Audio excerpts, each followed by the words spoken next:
Call this meeting to order. Ms. Wheeler, can we have a roll call, please? John Blevins, John Blevins here. Mark Greenlee, Mark Greeley here. Carol McGinn,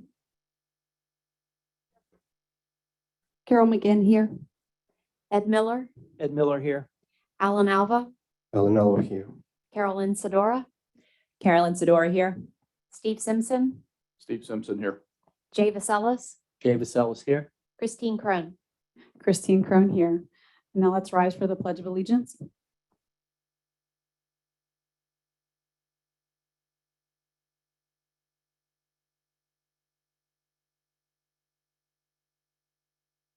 Flag for which it stands, one nation, under God, indivisible, with liberty and justice for all. Welcome to everyone here that's in attendance in person and to those of you on the Zoom call. We appreciate your attendance. Just to let you know, all board members are here in attendance. So unless there's a roll call vote needed, we will do our normal standard procedure. Just to let everybody know, the executive session, we did have an executive session here prior to this meeting for a legal update and litigation update.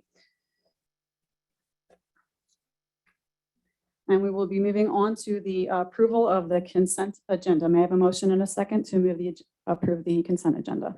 Jay Vaselis, so moved. Carol McGinn, second. Any questions or comments?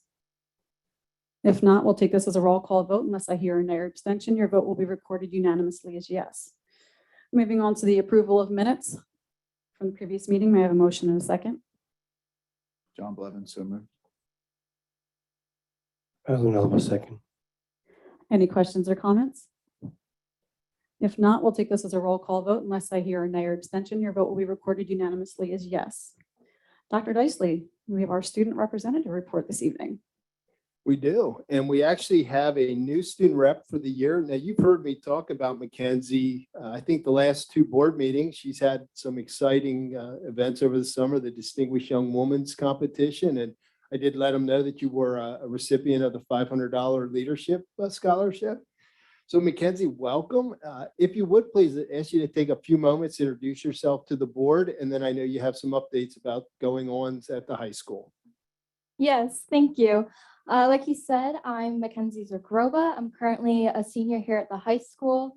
I've been involved with student council now for about 6 years, where I'm currently the president and the Region F conference co-chair. I play tennis and softball, and I'm looking forward to attending college to become a pediatric dentist.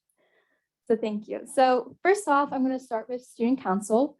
So on Monday, August 23rd and Tuesday, August 22nd, freshmen were introduced into the high school without grades 10 through 12.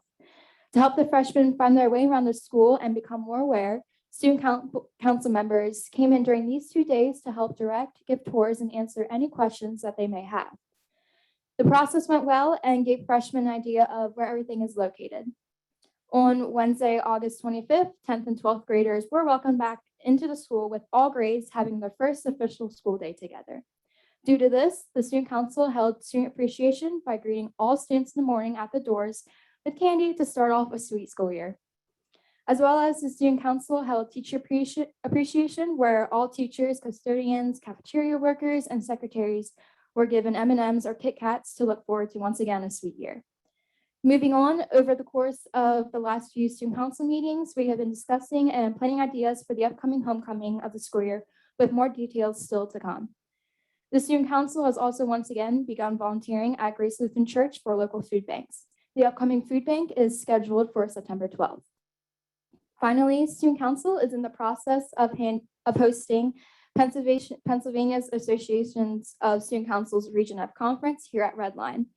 Like I just said, I'm also one of the conference co-chairs for this conference. The one-day conference will take place on March 11th, 2022, where student councils across our region will join us here to help build their leadership and council skills in a series of events. So moving down to Minithon. Minithon currently is in the process of organizing different types of fundraisers for the upcoming Minithon of this school year. Details regarding these types of fundraisers are still soon to come. For FFA has begun their yearly club fundraisers of selling meat sticks. Moving down to the music department, The Marching Lions completed their 53rd annual band camp at Camp Susquehannock, located in Jennerstown, PA. The camp went well for the Marching Lions, as Camp Susquehannock will become the band's new home for the band camp after the previous camp they attended for over 50 years closed its doors in January of 2021. Moving on, the Marching Lions also field show this year is titled All American and features music from many different types of American music and is made up of all American composers. This marks the 21st year of competition for the Marching Lions and the Concavade, a band's competitive circuit. Last, in elementary schools, instrumental recruitment is currently taking place. From the high school band, students are visiting each elementary school to share their experiences and talents in the aim of connecting with students in grades 4 through 6 to begin playing an instrument and their musical career throughout our district. Now I'm going to be moving down to a quick update for sports. Before I get into each individual sports, I just want to say that we are excited for this upcoming fall season and being able for our students to go out there to be able to compete for their athletics and as a representative athlete from Redline. So first, starting off with girls soccer, the girls soccer team had a scrimmage last Saturday, August 28th at Redline against Governor Mifflin High School. The team sadly ended up losing 1-6 after a tough game. Their first official game is scheduled for Tuesday, September 7th at Spring Grove High School.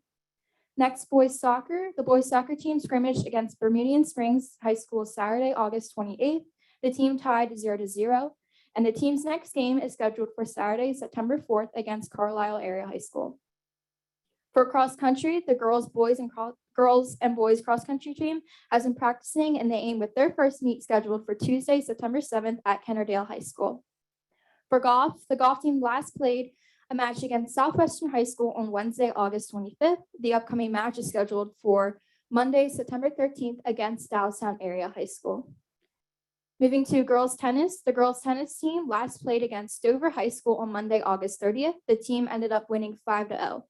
The next match is scheduled for Tuesday, September 7th against Northeastern Senior High School. The team's current record is 2-0. For football, the football team last played against Cedar Cliff High School Friday, August 27th, and sadly ended up losing 35-56. The team's next game is scheduled for tomorrow, Friday, September 3rd, against Waynesboro Area Senior High School. For field hockey, the field hockey team scrimmaged against Tolpacan Senior High School on Saturday, August 21st, and the team played a series of 8 games total. Their first official game is scheduled for Saturday, September 4th against Gettysburg Area High School. For girls volleyball, the girls volleyball team scrimmaged against Northeastern Senior High School on Saturday, August 28th, and the team's first official game is scheduled for Tuesday, September 7th against Central York High School. Last but not least, cheerleading. The football cheerleading team visited UCA Pine Forest Cheerleading Camp at Chestnut Lake mid-August. It was a great experience for the team to bond before school because it focuses not only on foundational skills of cheer, but building more elite skills for the upcoming season. And that concludes my report. Thank you. Mackenzie, I loved it. You covered everything but this little bit in my report. So thank you. I appreciate that. And I tell you, I was sweating saying the name of the marching band camp. So thanks for taking that away from me. I was afraid. I'm going to just jump into mine because all I can add to that wonderful report, and thank you. That was one of the most thorough reports I think we've ever gotten. I appreciate it. Mackenzie, you explained how the 9th graders kind of had that transition into the year. We actually did a very similar thing with our 7th and 8th graders and our kindergartners as well. So that's what you left me to say. And I'll just echo, I think the kids, teachers came back in great spirits and we're off to a great start. So thank you. Maybe we'll coordinate next time. So you leave me a little something. Thanks. I was wondering as she was providing all that information, if you had anything left to say. I kept checking off my stuff. It's done. So Okay. Well, just thank you, Mackenzie. Just a reminder, this is the first meeting that we've had in front of all these people, and this is her first meeting to do this. So great job. Yes, great job, Mackenzie.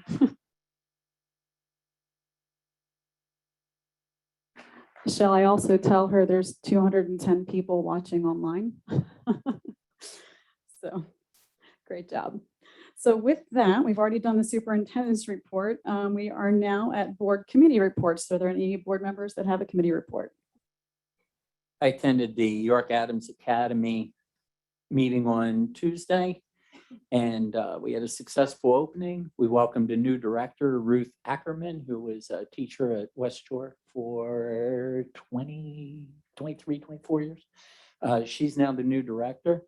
Over the summer, Red Lion added 5 graduates to our list, and all 15 of our seats are currently filled. So Red Lion is doing quite well. Our kids are doing great, and they're real happy with the start of the year.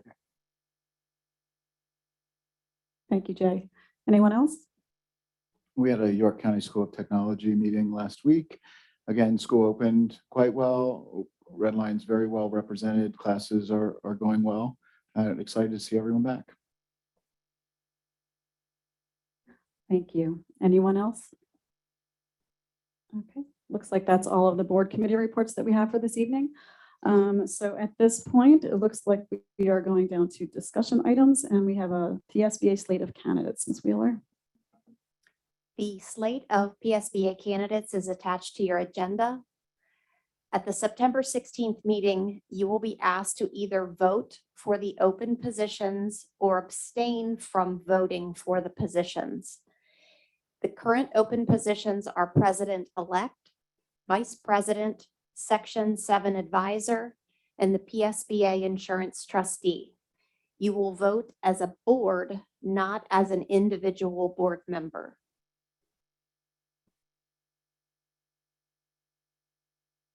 All right, thank you. Anything else on that, Ms. Wheeler? No. Okay, so if everybody can just make sure that they read those attachments, and then we will bring this back at the next meeting. Actually, Ms. Wheeler, it looks like you're up again next. We're going to have a presentation on our 2022-2023 general fund budget calendar. Also attached to your agenda is the 2022-2023 general fund budget calendar.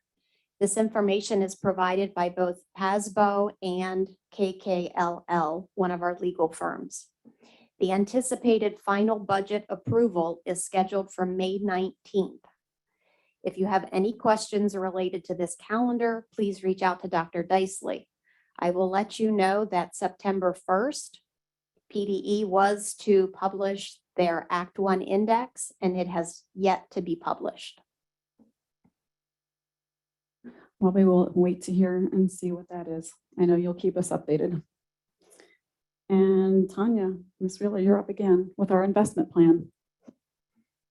In accordance with Policy 609, the investment of district funds, the district investment plan has been attached to your agenda.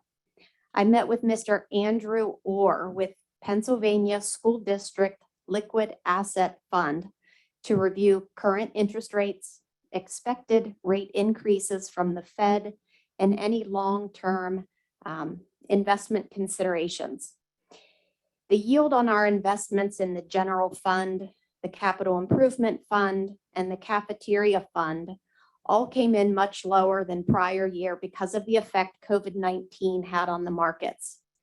Current interest rates are still well below 1%, and the Feds are not likely expected to raise interest rates until 2023. In the general fund, we keep enough money liquid to cover daily transactions such as accounts payable, payroll, and our debt service payments. Any additional funds are invested in school code permissible investments. The capital improvement and cafeteria funds are invested in the Full Flex program, which allows us to access the funds on a weekly basis as or if needed. Please review the plan as well as the policy and funnel any questions through Dr. Dicely. You will be asked to approve the investment plan at the September 16th board meeting. Thank you, Ms. Wheeler.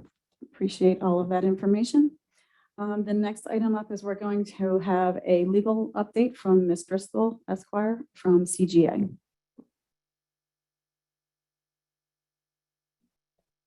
Thank you. Good evening. As I think most of us are aware, on August 31st, 2021, the Pennsylvania Department of Health passed an order entitled Order of the Acting Secretary of the Department of Health directing face coverings in school entities. This order imposes a legal obligation on the Red Lion Area School District to require all students, teachers, staff, and visitors to wear masks inside district school buildings and facilities. The Department of Health cites 3 statutes for the authority to require masks in schools: the Disease Prevention and Control Law of 1955, the Administrative Code of 1929, particularly as it pertains to the powers and duties of the Department of Health, and the PA Code as it relates to health and safety and the prevention of diseases. The board and administration have been advised that compliance with the order is not discretionary, and the district intends to comply and enforce the order in the Red Lion Area School District. Unless and until a court of law determines that the order is not valid or the legislature passes legislation that negates the order stands as legal and enforceable. The board and the superintendent are required as elected and appointed officials to uphold and defend the laws of the Commonwealth without determination as to whether or not they necessarily agree with any particular law, order, or regulation.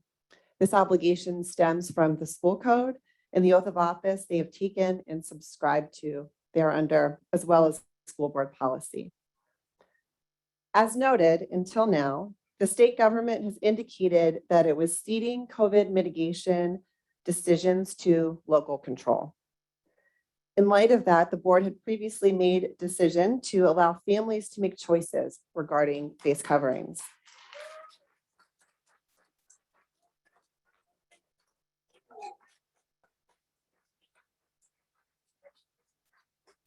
This order has removed the local control previously afforded to the district, and they find themselves now in this difficult position. The district has received your emails both in support and in opposition of the order. We appreciate your participation and input into this matter. I'm sure you can appreciate the undue stress that both the timing and the contents of the order have placed on the administration and the board.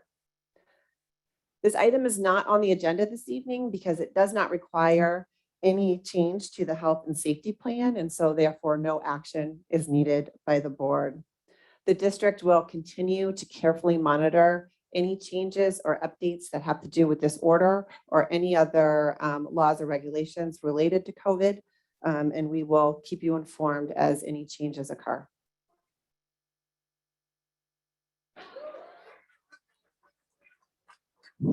I'm going to ask that everybody refrain. You will have a moment to speak in public comment. If we will not be able to maintain decorum in this room, I will have to adjourn the meeting, and I will do so. Now, officers, if there are other people that decide to make outbursts and become unruly, I will ask them to have them removed. Thank you. So it is time for public comment. I'm asking that all of you be respectful of everybody's time and everybody's opinion, whether you agree or disagree. There are people that are on the Zoom call, and you will please use your raise your hand feature, and you will be acknowledged by Mr. Smith, and he will unmute your line. I'm asking again, everybody to maintain decorum and be respectful of everybody in this room and on the Zoom call. Outbursts will not be tolerated, and the meeting will be adjourned. With that, if you have anything you would like to present to the board, please use the raise your hand feature on Zoom or come up to the lectern here, state your name and your address, and we will be happy to listen to you. Thank you. My name is Caitlin Flay. My address is 25 Terrace Way in Felton. I thank you for the opportunity to speak tonight. On July 15th, I stood before you and I respectfully asked you to remove the restrictive language in the health and safety plan draft that stated, quote, "In the absence of legal requirements, the district continues to believe that individuals are best positioned to make decisions regarding their COVID-19 mitigation efforts," end quote. I respectfully reminded you that guidelines and mandates were not laws. I also shared that the PA Department of Health had responded to a complaint that I had filed to them, stating that health and safety plans are approved at the local level through school governance boards, and that I should take my concerns to you, the school board. I spoke to you that evening because I was concerned that political antics would again ramp up just in time for school to begin. And now here we are again. The response to my concerns that evening was that the board took an oath when you were elected as school board officials swearing to follow and protect the Constitution. It was also suggested by the board that I contact my legislators with my concerns. In the days and weeks that followed, I did just that. Representative Saylor, Senator Phillips Hill, and Representative Smucker all responded by telling me that the decisions are made at the local level and that I should direct my concerns to the school board. And so the passing of the buck continued. On August 6th, the PA Senate Education Committee held a public hearing with the Department of Health and the Department of Education. Acting Secretary of Health Beam admitted that it would be difficult to move forward with any requirements due to the constitutional amendments that we made to our Constitution in May. Secretary of Education Ortega confirmed that no coercion, no threats, no loss of funds would be placed on school districts in regards to health and safety plans. He also confirmed that such decisions are for the local school boards to make. The same day, Governor Wolf told the press he had no plans for a mask mandate. He commented, quote, "I think school districts in Pennsylvania should decide what they want to do," end quote. Therefore, school district continued their hard work, making decisions and plans for the start of the upcoming school year. On August 25th, Governor Wolf asked legislators to return to Harrisburg to pass legislation that would require K-12 schools to implement mask mandates. 59 of 474 school districts in Pennsylvania had plans to require masks. And yet, he said, overwhelmingly, these parents favor a statewide mask mandate for schools, especially in schools where children cannot be vaccinated yet. If 415 districts, Red Lion included, chose to represent their community and leave the decision in the hands of families, I don't think the majority of Pennsylvania families favor a mask mandate. On August 27th, Senator Corman and Representative Cutler responded to the governor's request stating, "We believe that the current approach, allowing local officials to manage and respond as needed, makes the most sense and should be continued." And then finally, on August 31st, Governor Wolf and Acting Secretary Beam announced a mask order. It appears as if our state government isn't working properly. It appears as if our state, which is so unique in that much power lies at the local level, is being dictated. And it also appears that our elected officials don't understand who has the power to make certain decisions, hence the buck keeps being passed. Are you not tired of this hypocrisy? Are you not tired of the ever-changing recommendations and guidelines? Do you not want to fully understand and execute the role that's been entrusted to you? The governor stated that this mask order would bring an end to undermining the hard work of school districts and that it would prevent disruption. And yet look at what it has done. It's created more chaos and more confusion. When you took your oath to serve on this board, you swore to support, obey, and defend the Constitution of the United States and the Constitution of this Commonwealth, and to discharge the duties of your office with fidelity. This does not mean that you listen to one person's interpretation of an order and you wash your hands of responsibility and say that your hands are tied. This means that you support and you obey and you defend your and our right to think and to ask questions and then to demand an answer. It means you keep fighting and working to represent your community. It means you hear our concerns, you consider them, you discuss them, and then you decide how to move forward. Our children are watching how we respond to these situations. My daughter started kindergarten last week. She's thrilled about going to school. When we shared the news of this mask order with her and what that might mean for her schooling, her exact words were, and I did not put this in her head, "I think we should be free and not have to wear masks," out of the mouth of babes. It was difficult to try and explain to a 6-year-old why someone now is making this masking a requirement. I'm angry that her education and her school, where she feels so safe and she loves to be, could possibly change, especially so soon after it began. Please ask questions. Find answers before you just follow a so-called order. Be the board that leads the change. You can do this. It may look like a huge mountain or a strong giant that's standing in front of you, but we're in this together. There's a great cause to this fight. The time has come to take a stand for what is right and to restore the government of our Commonwealth to proper order. And I pray and I trust that what is true and what is right will prevail. Thank you.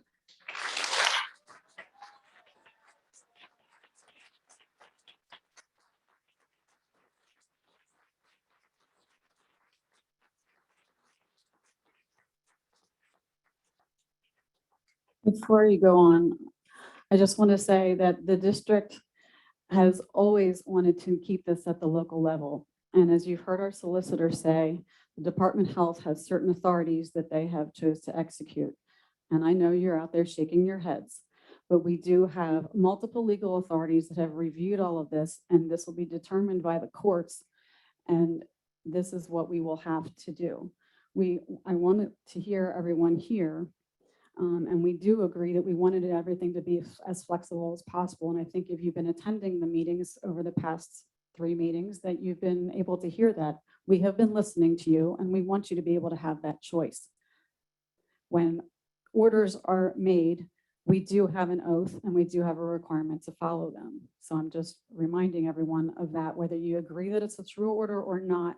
It has been reviewed by our legal, and this is what we have to follow until the courts determine what is legal and what is not, and what is going on in this state. So with that, I will ask, is there anybody, before we move on to in person, is there anyone on the Zoom to speak? Mrs. Crone, we have Cheyenne Gunn. We are going to unmute her microphone so that she may address the board. Thank you. And just to let everybody know, there is a 5-minute time limit. So if we go beyond that, I will have to mute you, and I will ask you to please, so get your comments in within the 5-minute period. So Ms. Gunn, please state your name and your address, please. Hi, my name is Cheyenne Gunn, address 236 Cobblestone Court, Red Lion. Thank you for letting me speak. I also work in the field of education. I work in higher education for one of the top medical schools in the country who have been researching COVID and trying to prevent the spread of it. I am a doctor of education candidate, so I empathize with the decisions you have to make right now as a school board. However, I am not there in person tonight because I am at home with my child who is sick with COVID at 6 years old because masks were not implemented sooner. I think the fact that you all are stating that you believe that this is a mistake and that you stand behind families making the decision about masks, rather than stating that you believe in science and what is right to protect this community, is an embarrassment to the educational community. I am glad that Governor Wolf put in this mask mandate, and I hope that everyone follows it to protect our students so that none of you have to take off time from work like I have had to stay home with a sick child. Thank you. Thank you, Ms. Gunn, for your comments. And now the floor is yours. Thank you. Hold on, your mic's not on. Mike, Can you check the mic, please? Is that better? Okay. My name is Susan Fiddler and I live at 690 Thomas Farmer Drive. Can you speak up, please? We can't hear you. Oh, like this? Okay. Is that better? Okay. Don't take that from my time. I would first like to begin by reading this district's mission statement, which states the mission of Red Lion Area School District in partnership with our communities is to prepare all students to reach their greatest potential, thus becoming responsible and productive citizens. The mask mandate directly contradicts this mission statement, specifically when it states to prepare all students to reach their greatest potential. I believe having the students wear masks is robbing them of their opportunity to reach their fullest potential. Let's also keep in mind Erik Erikson's 8 stages of psychosocial development. For example, in elementary school, the stage is industry versus inferiority. The child learns to accept the evaluation of his or her efforts. This process to evaluation is greatly hindered when students are learning to read and enunciate words. They need to see the teacher's complete face, the motion of their lips and placement of their tongue. Instead, they are confused as to what sounds they hear, word pronunciation, and basic communication skills, which set the platform for future interactions and conversations. Please explain how this is helping them reach their fullest potential. Additionally, Erikson discusses the 5th stage known as identity versus role confusion for the ages of 12 to 18. In this stage, teens develop a sense of self. When this is inhibited by mass social interaction is affected. With the potential elimination of sports, clubs, and other school events, depression is at an all-time high. Teens thrive on social interaction, peer relations, And when this is halted in such a drastic measure, the result is devastating to them and their families. This can all attribute to a weak sense of self, isolation, and in some cases, extreme cases, lead to suicide. These students will never get to reach their fullest potential, as your mission statement states. The American Foundation for Society Prevention reports that 47,511 Americans died by suicide in 2019 alone, and that number continues to rise. These are just some of the many negative side effects of a mask mandate. The benefits simply don't outweigh the risks. If this ridiculous face mask is implemented again, I suggest you present us with the evidence-based rationales to support such a mandate. Here are some facts and rationales as to why we object a mask mandate. Studies in Sweden, France, Wales, and China show that transmission from a child to an adult, masked or not, is extremely rare. In March, Ireland's Department of Health announced that it won't require masks in school because they may exacerbate anxiety or breathing difficulties for some students. Some children compensate for such difficulties by breathing through their mouth. Chronic and prolonged mouth breathing can alter facial development. It is well documented that children who mouth breathe because adenoids block their nasal airways can develop a mouth deformity and elongated face. In addition, bacteria loves moisture. It grows and thrives in these conditions. Extended use of masks creates moisture and bacteria begins to grow. This can potentially lead to bacterial pneumonia. Not to mention that kids aren't the cleanest humans and barely remember to wash their hands prior to meals and after using the bathroom. Speaking of the bathroom, when the kids flush the toilets in the bathroom with the mask on their face, the toilet water can potentially splatter up, and guess where that lands? On their mask. And let's not even get into how nasty toilet water is. On that note, 47 studies have proven that masks are ineffective, and 32 studies have confirmed the negative health effects. Dr. Jay Bakari, a professor of medicine at Stanford University, referenced that in Sweden, no mask or social distancing were put in place during the academic year, yet teachers had a lower case rate than other professions. Dr. Roshni Matthew, a Stanford School of Medicine pediatric infectious disease specialist, told NPR that for children in particular, the risk of serious consequences from COVID-19 is the same magnitude as the risk they face from the flu. She says more kids have died from flu than COVID. Yet during the past flu seasons, there was never any movement to incite this fear among parents that they then in turn place on their children. Why? Because before, common sense things like washing our hands, staying at home when sick, and taking our vitamins was just that, common sense. People don't have to be told what choice to make. Sadly, fear has overtaken common sense. Fear is a powerful thing, the caustic motive leading people to believe that the disease and risk of getting COVID is worse than the acute and chronic consequences. Consequences to mental, emotional, relationship, and educational progression have all vastly been affected. If it's the teachers who are fearful, then they can get the experimental vaccine or wear the mask.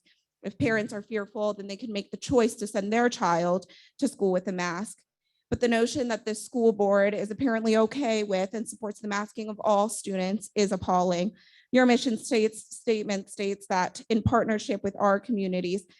So it was my hope that there would be a two-way conversation regarding a potential mask mandate and other options before the school district would make such a decision. As you can see here tonight, Your time is up. Oh. Yeah.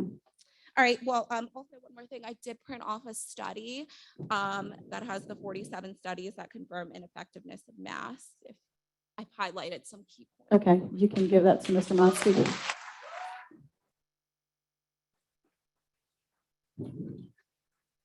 Thank you very much for your comments. I appreciate that. Yeah. Mr. Smith, we will go on to Zoom. Is there anyone on Zoom? Mrs. Crone, we have Felix Milner, who would like to address the board, and his microphone is unmuted. Thank you, Mr. Milner. Mr. Milner, please state your name and address, and you have the floor.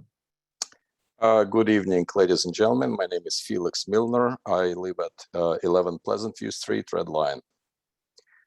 I'd like to address the board with the following statement. The Department of Health has based its authority on Section 5 of the Disease Prevention and Control Law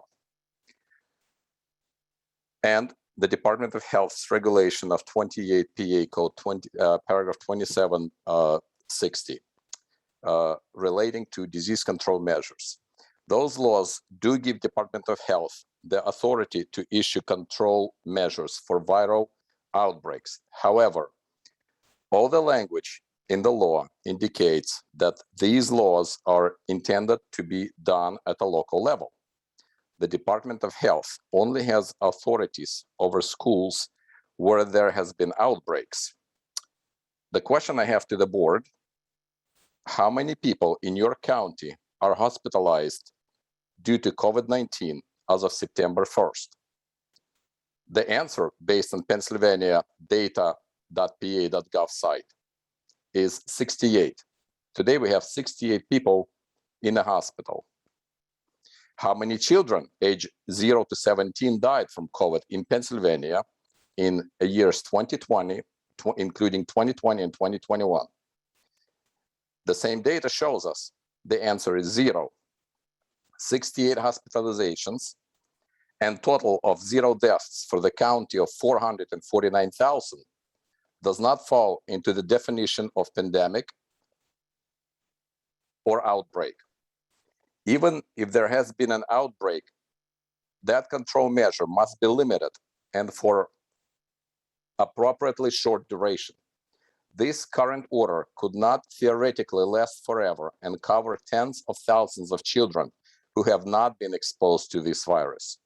The US Constitution and PA Constitution require that individual rights only be narrowly restricted by the government. A never-ending restriction on tens of thousands of children who have not been exposed to the virus is not narrow and is likely well beyond the scope of what would be lawful. Article 1, paragraph 12 of the PA Constitution, power of suspending laws, reads, "No power of suspending laws shall be exercised unless by the legislature or by its authority.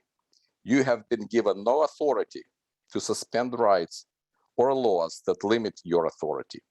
The Department of Health can't tell school boards what to do. The Pennsylvania School Code gives school boards very broad authority to determine what happens in their school districts. There is nothing in PA law that says that Department of Health can overrule a specific decision of a local school district based on their specific local conditions. Furthermore, by requiring children to wear a mask, you are promoting the idea that the mask can prevent or treat a disease, which is an illegal, deceptive practice. It is unlawful to advertise that product or service can prevent disease unless you possess competent and reliable scientific evidence substantiating that the claims are true. This mandate is unlawful. I'm here to inform the board that by enforcing this illegal ordinance, this board is exceeding the authority vested in them by the legislature body, General Assembly. You're elected to provide educational service as permitted by the PA School Code. Instead, you're attempting to practice medicine without a proper license. Therefore, your intent to enforce this mandate is illegal, which means it is null and void. Thank you. Thank you, Mr. Milner. And we're back into the auditorium. Yes, you have the floor. No. I was gonna say, I'm probably loud enough that you can probably hear me. My name is Amanda Webb. Address is 58 Frosty Hill Road, Airville, PA 17302. My question to you all is, when Governor Wolf stated in his Q&A that each school board was able to make their own decision, are you not our voice for our school? For our children?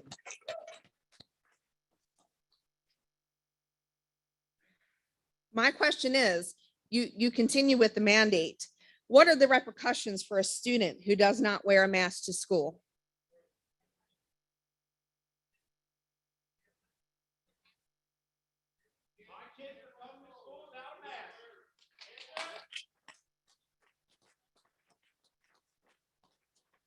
You can keep going if you have additional I'm sorry. questions. We're listening to your comments. You can, you have. Oh, no, that was a additional time. question. Okay, That was a straightforward question. That's great. Okay, well, since you can't forcibly put one on my child, he will not have one on.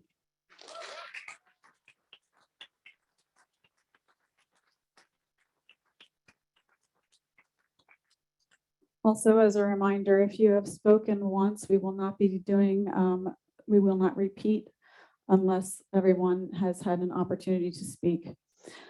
So we will now go over to the Zoom call. Mr. Smith? Eric Haywood would like to address the board. Well, can you hear me? Yes, Mrs. we can Crone, hear you. Mr. Haywood, his microphone is available to address the board. Okay, great. Haywood, we can hear you. Okay, great. Yeah, Eric Haywood, 426 Bellevue Road, Red Lion, Pennsylvania. I want to say that, you cannot turn on the television, radio, or walk through a Walmart without a constant and frequent announcement promoting a vaccine. Now, if this pandemic or panicdemic was truly as bad as the media wants you to believe, they wouldn't need to advertise. Now, there are some very influential people in the media and in government that are promoting these vaccines. The goal of these people is to use fear as a weapon to convince a free people to voluntarily surrender their God-given freedoms. For those of us who trust in God and who are not influenced by their tactic of fear, they are attempting to intimidate by vaccine passports and travel restrictions. Please understand that the mask and the vaccinations are not about controlling the virus. It's about controlling a free people. At this very moment in Australia, there are reports that the military is being used to force vaccination on its citizens. Now imagine being forced, restrained by force and having something put into your body that you don't want there. Does that sound like healthcare or something else? In Chicago, there's reports of a mother who lost her parental rights due to her vaccination status. Now, every single person here should find this to be totally unacceptable. That a decision to comply or not to comply with an unjust mandate is responsibility of this board, not a district legal advisor. And please let me remind you that this board does not represent the governor, the Department of Health, the CDC, the Department of Education, or the teachers union. You represent the voters and taxpayers of this community. We should, as a community, handle this the mandate with handle the current mandates in this manner. We should, as a community, make it absolutely clear that we support the right of parents to choose mask, vaccination, and medical treatment as they see fit. However, we should not enforce any overreaching government mandates that usurp the rights of free people to make their own medical decisions. Our district position should be that will not comply with any mandates. The district has legal counsel to provide us to be a watchdog and to provide us and protect our legal interests. But if our legal representation or a legal, sorry, I got noise in the background here. Is unable or unwilling to defend the freedom of our children or our parents or our community in court, then as a community, I would support the finding of some new legal counsel. In other words, we hire our legal watchdogs not to just sit on the porch, but we want them to bark. And if our dog is not able to hunt, then we should stop feeding them. Likewise, if members of this board are not willing to stand up and represent the community in which they are elected to represent, then you need to resign immediately so that we can replace you with others. Now, recently, I've been doing some research in my own family, and prior to 1865, when some men and women in this country were once slaves. Today, my fear is that one day our children and grandchildren will look back at 2020 as a time in our country when men and women were once a free people. Thank you very much.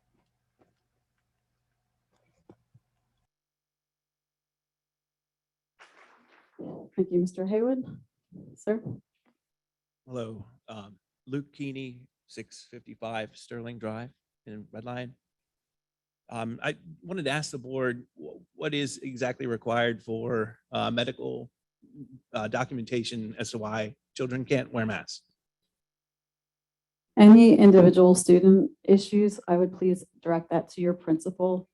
We don't have those forms. You can direct that to your principal. Okay, but we can mandate masks for everybody. One other thing, I'll keep this real short. Keep in mind the PCR test at the end of the year that tests everyone for COVID is the FDA is getting rid of it or revoking it, at least the emergency use authorization. So science lady earlier, there you go. There's some science for you.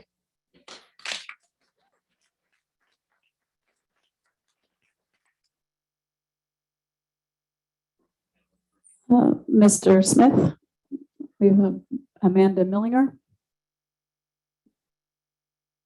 Mrs. Crone, Amanda Mellinger's microphone is available to address the board.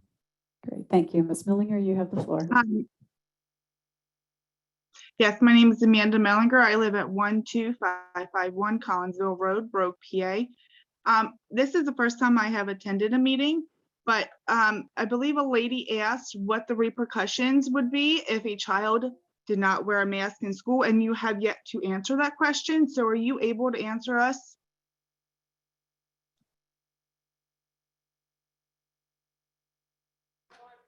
As we had done before, this will all be done on an individual basis with the students. I'm speaking in general. My child has no health issues, but I feel like we have the right to choose, and he does not want to wear a mask. So what is the repercussions if a child with no medical history or no medical background refuses to wear a mask? What is the repercussions for Red Line Area School District? You as the board should be able to answer this question. As I said, the principal of the school will be in touch with you and handling each on a case-by-case basis. So you cannot answer that question. I've given your answer. So the governor can mandate wearing masks, but you as a school board can't tell us what the repercussions of a student not wearing a mask is.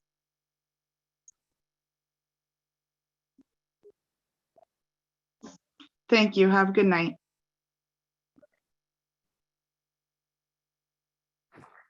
Thank you. Next. Good evening. My name is Ava Baylor, and I'm from 55 Country Springs Lane, Brogue, PA. And I am in 10th grade. Tonight, I would like to address the mask mandate the governor will put out Tuesday, August 31st, 2021. I feel that it is important to stand up for my rights and to be a voice for other students that are unable to be heard tonight. Masks need to be a choice to accommodate every individual's needs. Whether someone can't wear one because of a health condition, religion, or any other reason, masks need to be a choice. Others who want to wear masks have the option to do so, so those who don't want to wear masks should have the same opportunity. Last year, for the whole 2020 to 21 school year, we were forced either to wear a mask and go to school or be a remote learner. Entering the new school year gave students hope, as students were given the option of wearing a mask or not. As everyone was given the option, I took notice of the majority of students not wearing masks. This clearly shows that most are not in favor of masks. Please continue to give the students at Red Line the freedom of choice so we have normalcy in our lives for our health and well-being. Come Tuesday, fellow students and I will be walking into the school without masks as we are entitled to because of our freedom.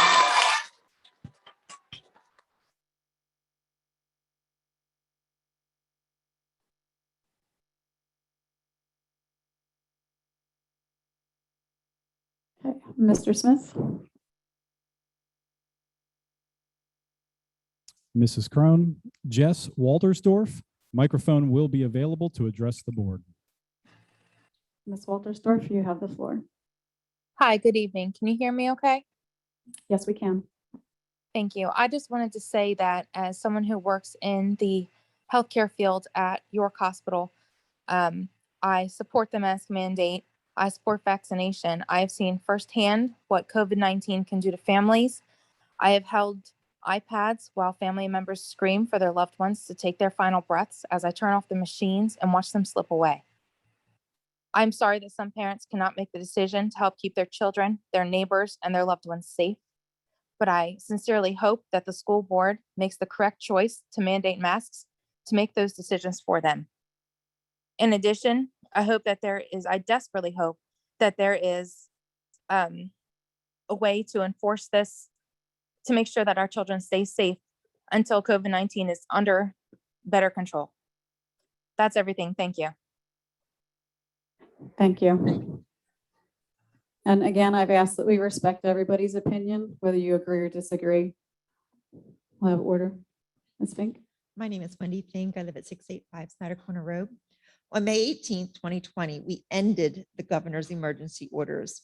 The people made it clear that no longer will we allow the government to make health choices for us.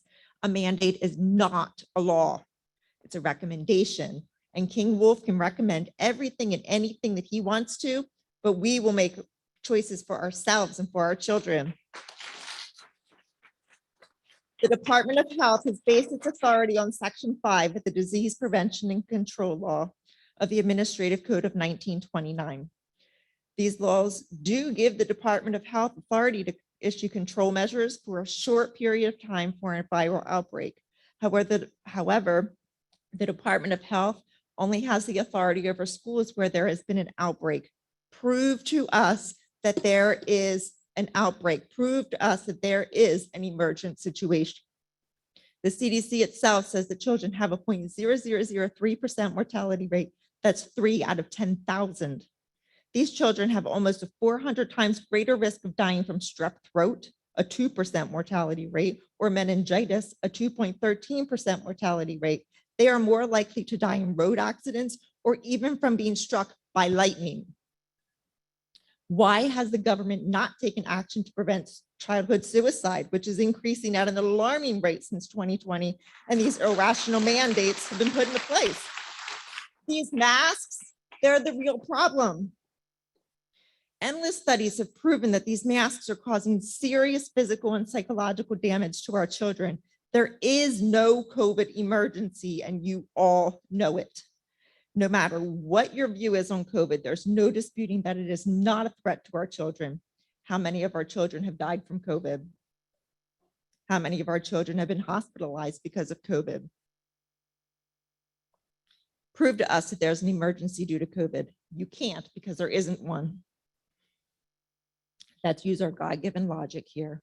The governor is putting our children at serious risk for things that are a threat to them, to protect them from something that is not a threat to them.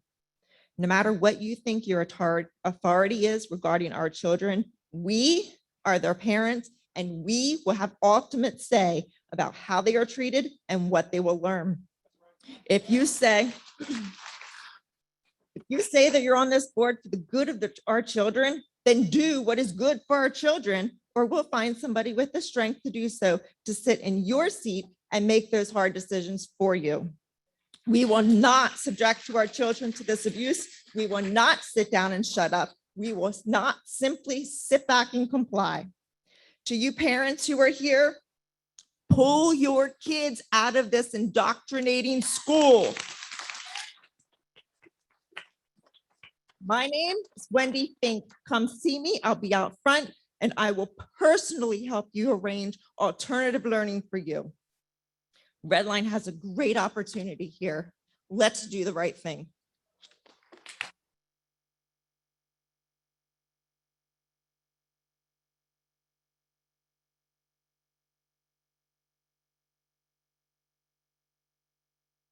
Mr. Smith?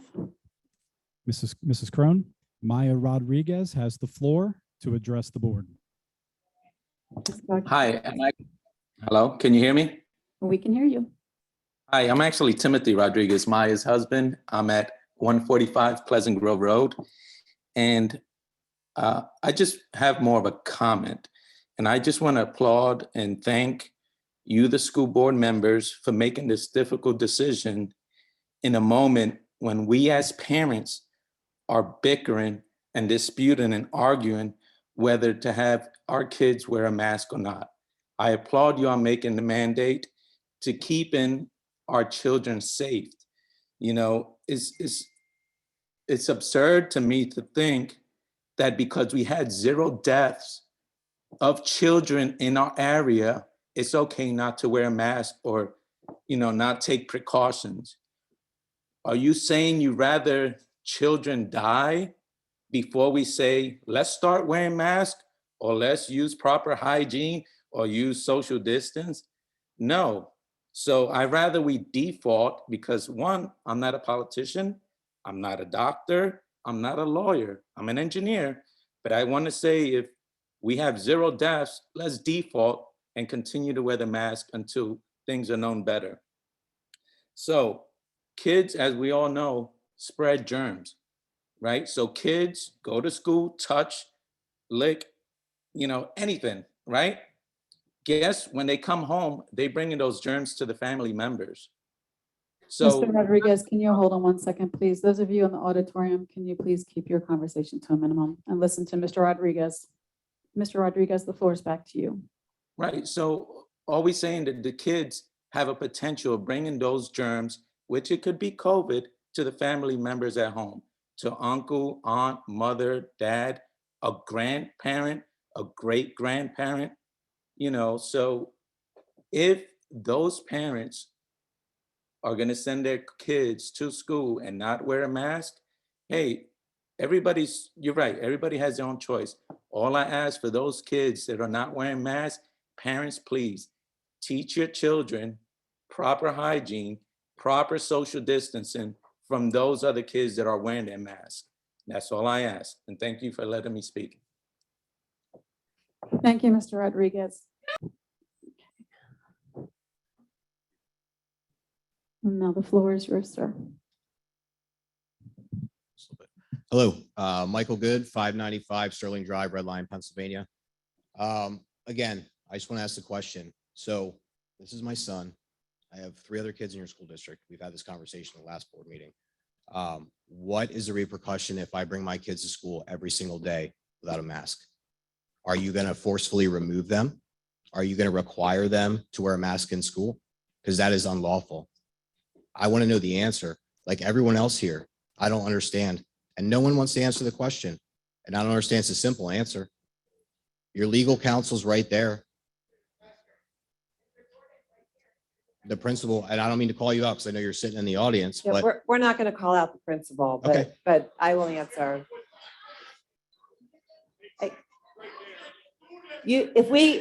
Hey, listen, if we can't keep this meeting under control, we won't be able to have it. Please acknowledge the decorum in this room. So as a general principle, this public comment session is available for you to make comments to the board. It is not generally a question and answer session. So the board is answering your questions when they come up because they want to. So please understand that they could sit here and not answer your questions at all. Generally, if students are not wearing masks and the masks are mandated, it will be treated as a disciplinary matter. then what are the options to get around that? Because I'm telling you now, I will drive my kids to school every morning personally, or my wife, walk them up to the door. You will have to escort us off the property. And I will video it every single day. I will post it online. I will get a lawyer and I will fight it to my last breath. Because this kid right here has asthma, high functioning autism, has issues. He cannot wear a mask. He will not wear a mask. Last year, they forced him to. I will not allow it again. And I can tell you that right now. Okay? Period. Masks do not work. If masks work the way these healthcare professionals proclaim on Zoom, can't even be here, by the way, they want to proclaim that masks work. Then why is the Delta variant even here? Where is it? What happened to the flu?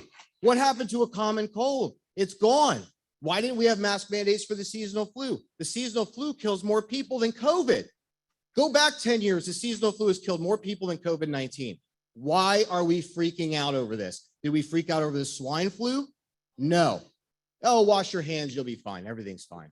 COVID-19 comes out and oh my Lord, everybody's got to mask up, social distance, shut down the entire country. Are you serious? And you're going to go along with this? You're going to go along with, Governor Wolf? I mean, come on. Common sense. It's common sense. Do we not teach that anymore? I mean, come on. Look at it. Okay. You know what? Have any of you read history? All of you have read history, right? You're all smart individuals, and I'm not denying that, right? How did Nazi Germany start out? Answer that question. Okay. How did Adolf Hitler take control of that country?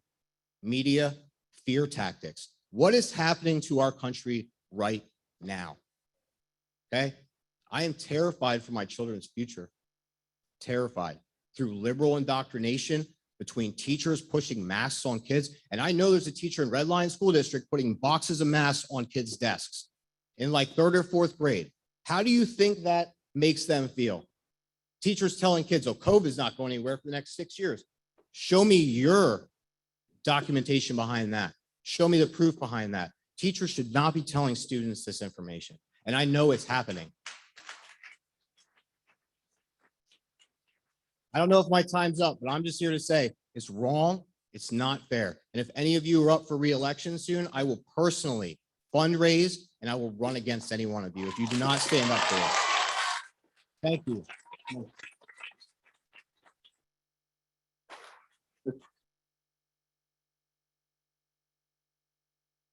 We still have the hybrid option available. Like it's not, Excuse me. Excuse me, hold on. Go ahead, Mr. Blevins. I just wanted to make a comment that we lost the ability to make the decision by the governor's.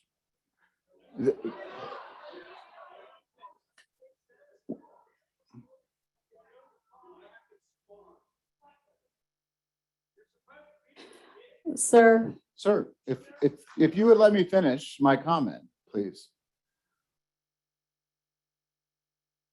We have tried to be very flexible across the district. We've offered hybrid learning last year. We offered in person when we could. We've offered homeschooling. We offer cyber charter. All of these are options. When we passed our health and safety plan, we listened to everyone. We gave the choices that we felt we could give. However, that was good until everything changed on Tuesday. That we still have the ability to offer hybrid learning. We still have the ability to offer some flexibility. So there are some choices we can still do. We've always been dedicated that if there's special needs for any of our students, we always put our students' needs first, and we always offer. let him finish, please. Please let him finish. I think the school has a very good record of working with our parents, with our families to offer whatever options we can. We're all learning in this situation. This is quite new. The mandate just came down on Tuesday and we've all been working on how do we sort this out. I really appreciate everyone's comments, but I just want to remind people that there are still some options for some of our students. Some we still may need to work out, but there are options and we're trying to give as much flexibility as we can. Thank you, Mr. Blevins. I appreciate that. Okay, Mr. Smith? Mrs. Crone, Jennifer Swank, microphone is hers to address the board. Hello, my name is Jennifer Swank, address 119 Carbridge Road East, Stewartstown, Pennsylvania. I just have a comment. I think it is absolutely deplorable that you, our board members, continue to ignore and not answer questions posed to you by us parents and community members. I also hope that those of us in attendance are keeping notes on those that we appointed to be our voice and who are not representing what we appointed you to do. And that next time the voting comes around, let's replace them and put people in office who will go to bat for us parents and students and fight for what is best for our community. We deserve to retain the right to decide what is best for us. And I, as well as many others here, feel that you are not representing that. Thank you.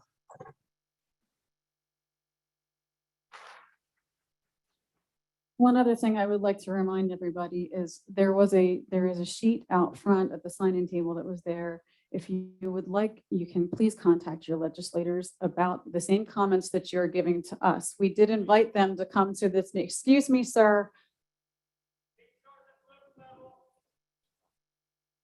I will ask you to be removed if you do not stop with the additional comments. We did ask them to come to the board meeting tonight, and Mr. Saylor was unable to, and we did not hear from Ms. Phillips Hill. So we did ask them to come so that you could actually express your thoughts to them as well. Since they aren't able to be here, please make sure you get in touch with them. And there's information sheets out on the sign-up tables. Now, next, please. Thank you. Hello, my name is Molly Baylor, and my address is 55 Country Springs Lane, Brogue, PA. I'm a freshman at the Red Line Area Senior High School. As you are all obviously aware, the Wolf administration is now requiring masks in school starting this Tuesday.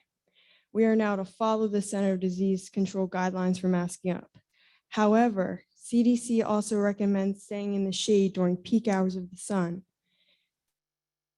CDC also recommends a treatment for Lyme disease. Unfortunately, I was diagnosed with Lyme disease 3 years ago. Had I followed the CDC guidelines for treatment, I would still be struggling with my health. Fortunately, my parents went against the guidelines and found me help and better treatment because we had that choice. And because of this, my health has improved. The CDC are only guidelines. We have the choice whether to mask up. We have the choice whether or not to go in the sun during peak hours. And we have the choice of how to be treated for diseases. I'm here tonight to tell you that these guidelines are your choice, whether to follow them or not. They are not laws. I, and like many other students, will be entering the school Tuesday, as we have for 2 weeks without a mask because it's our choice.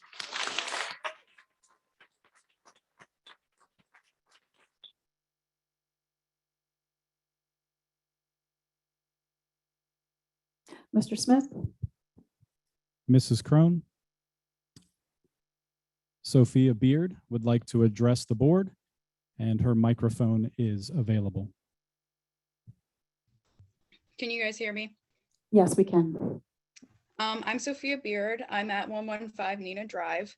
I am a junior at Red Lion Area High School, and I would personally like to thank the board for what you are doing.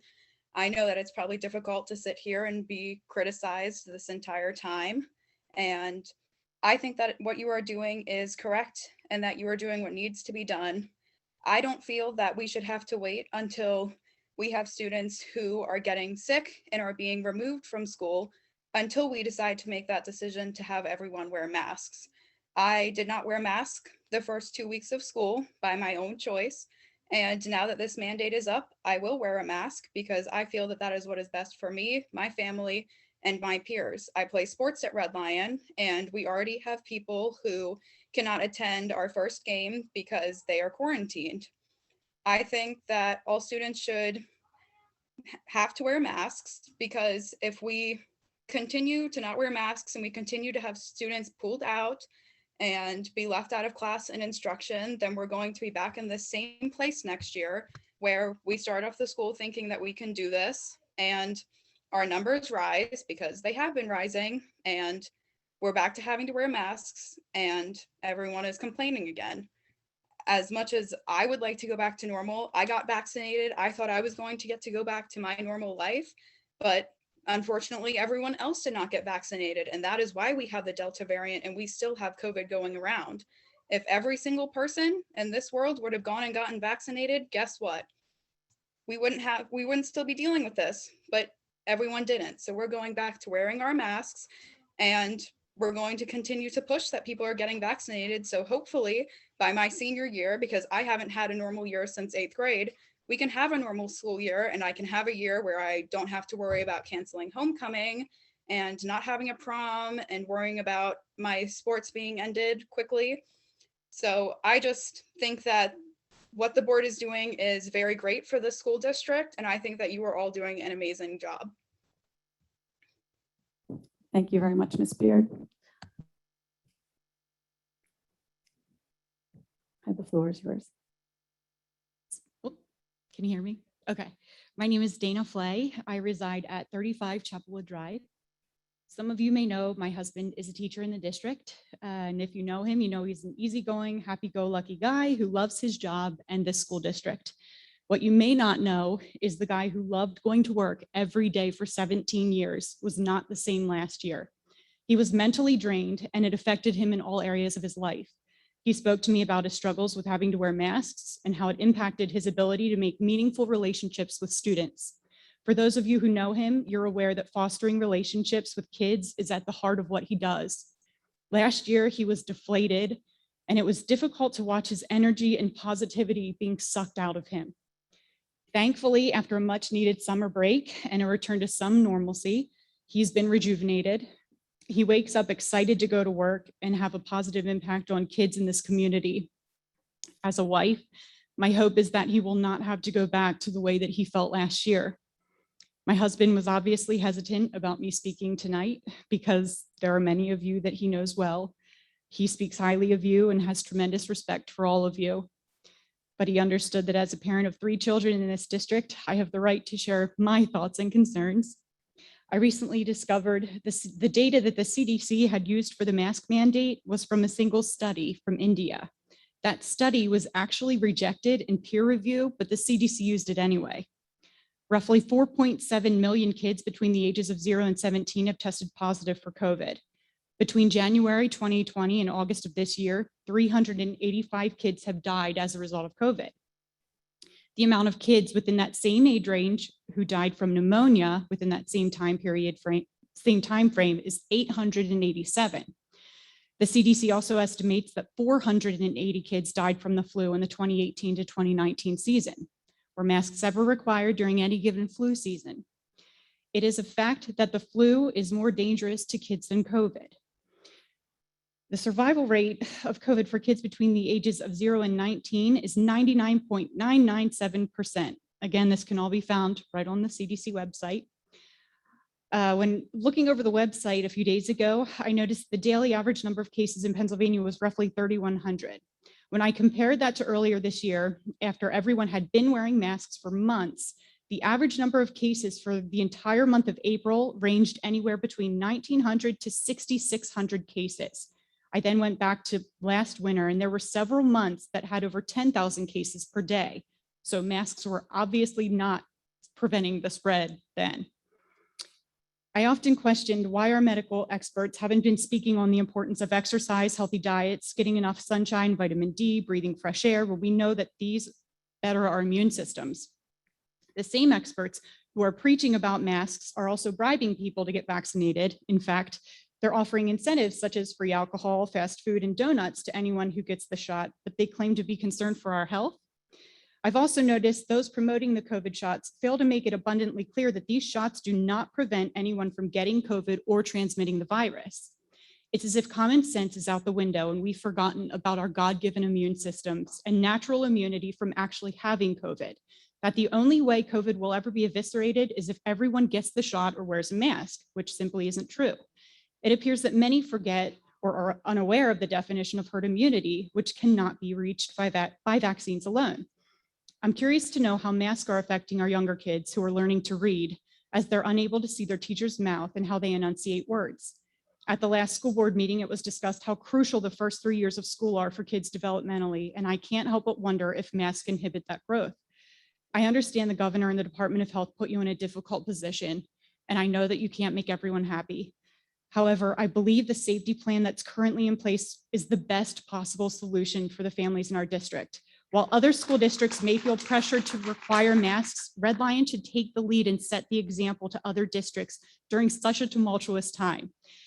We can show others we are a district who works together. It's not parents versus school board. You have the support of so many people in this room and who are watching at home, as well as our state representatives who have made it very clear that school districts should continue to follow the plans that they have in place. Thank you.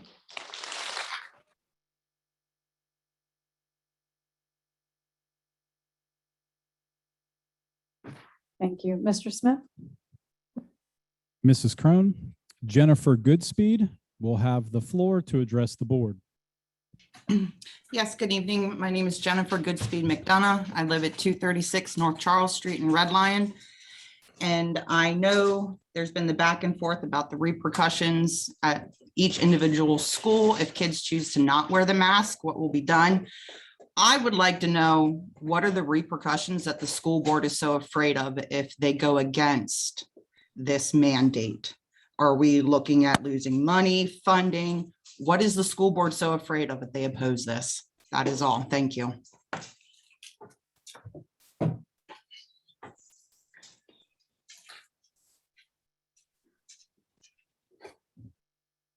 I'll respond to that question.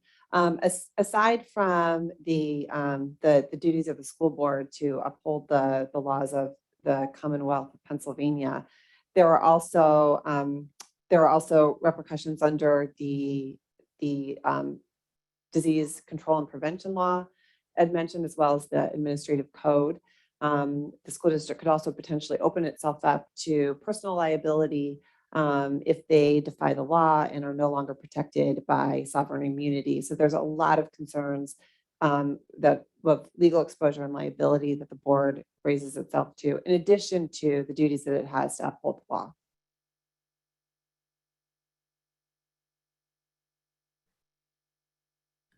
Okay, yes, floor is yours. Snyder, 39 Water Street, Windsor, PA. I come here today as a parent and an educator in early childhood. As an educator, I've watched as simple illnesses such as hand, foot, and mouth, RSV, and croup go through my classroom, severely hitting my kids in a month. And despite intensive cleaning, it has kept numbers low in my classroom. Croup and RSV not being summer illnesses. The doctors these children are seeing are saying children's immune systems are weakened from the masks.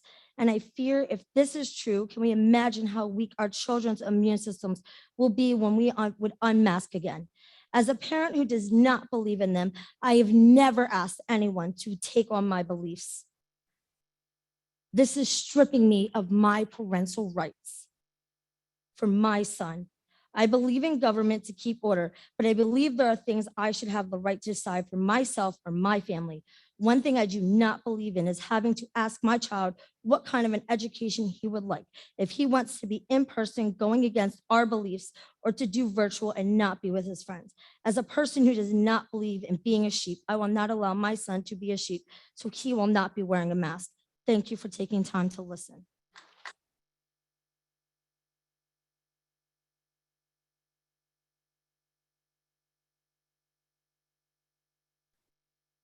Okay, Mr. Smith.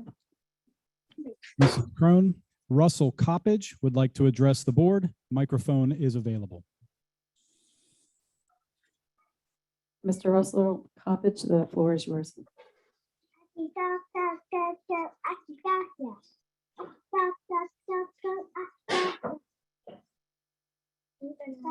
Mr. Coppage? Okay, thank you.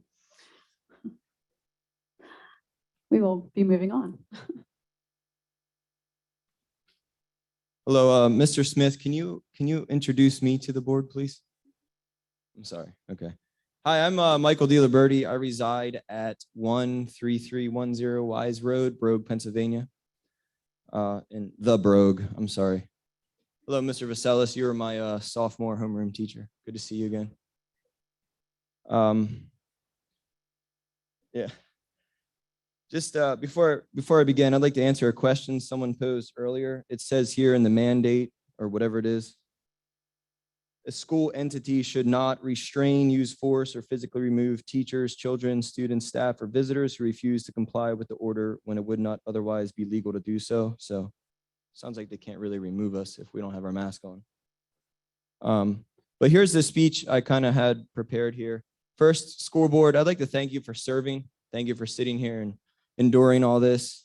I just appreciate, I know you're elected, but it is a volunteer, and I appreciate all the effort you do and effort you put into this. Parents, thank you for being here in support of sort of what we're here fighting for. And here's the two things I have to say. Our governor has no power to do this. And as soon as I saw this come out, I emailed Kristen Phillips-Hill. And I said, can our school board legally decide to not mandate masks? And this is what she said. And I know we asked her to be here, so I hope you're all listening up there. I believe, I'm quoting Kristen Phillips-Hill, Senator Phillips-Hill. I believe our school directors should follow the decisions they made and were elected to do. And I'm specifically talking to Mr. Simpson, Ms. McGuinn, and Mr. Blevins, because you represent me and the rest of the board, if you'd like to listen to. I believe our school directors should follow the decisions they made and were elected to do after careful and thoughtful considerations within their local districts and ignore the empty words from a lame duck governor and mandates from an unelected, unconfirmed bureaucrat. We have the power, school board, and I stand here to support you. It's time for you to step up. We need to beat to our own drum. Another thing, Mr. Vaselis, you're a history teacher. I didn't have the honor of having you as my teacher, but I would like to quote the Declaration of Independence. And if I would encourage everyone to go home and read the Declaration of Independence, because that document really holds true to what's happening right now. The beginning of it says, when in the course of human events, it becomes necessary for one people to dissolve the political bands which have connected them with another, and to assume among the powers of the earth the separate and equal station to which the laws of nature and of nature's God entitle them. So I feel like that's us. We need to break the political bonds that we have with WOOF and this edict. Second thing I'd like to say, in the Declaration of Independence, it says that they were declaring independence because their legislatures were suspended from making laws. And you are our legislature. You make the rules for our school district. And we have the power. It's not this edict. And I keep hearing there's repercussions. I don't think there's any repercussions. I'm listening to my senator who represents me. It's not a law. Legislature makes laws. Last thing I want to say, I'm sick of the phrase follow the science. I could stand here and quote articles. We've all stood here and quoted articles, and there's science on both sides. But here's what it comes down to. I'm a teacher at Dallastown. I walked around for 6 days, seeing most of the students choose not to wear a mask. And it was awesome. I didn't wear a mask. Some people wore a mask. Some teachers wore a mask. But I just encourage all of you board members, if you can, walk around tomorrow in the school and see students without a mask on. And then come Tuesday, walk around them. Thank you for your time.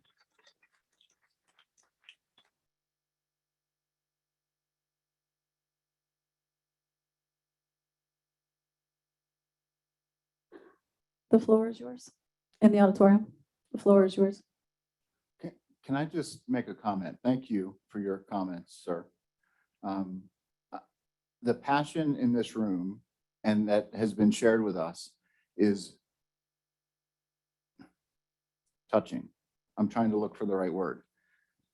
I would ask that all of you contact your senators, Senator Kristen Hill, and have the same conversations with them that you're having with us, because they are our elected representatives who influence Governor Wolf. I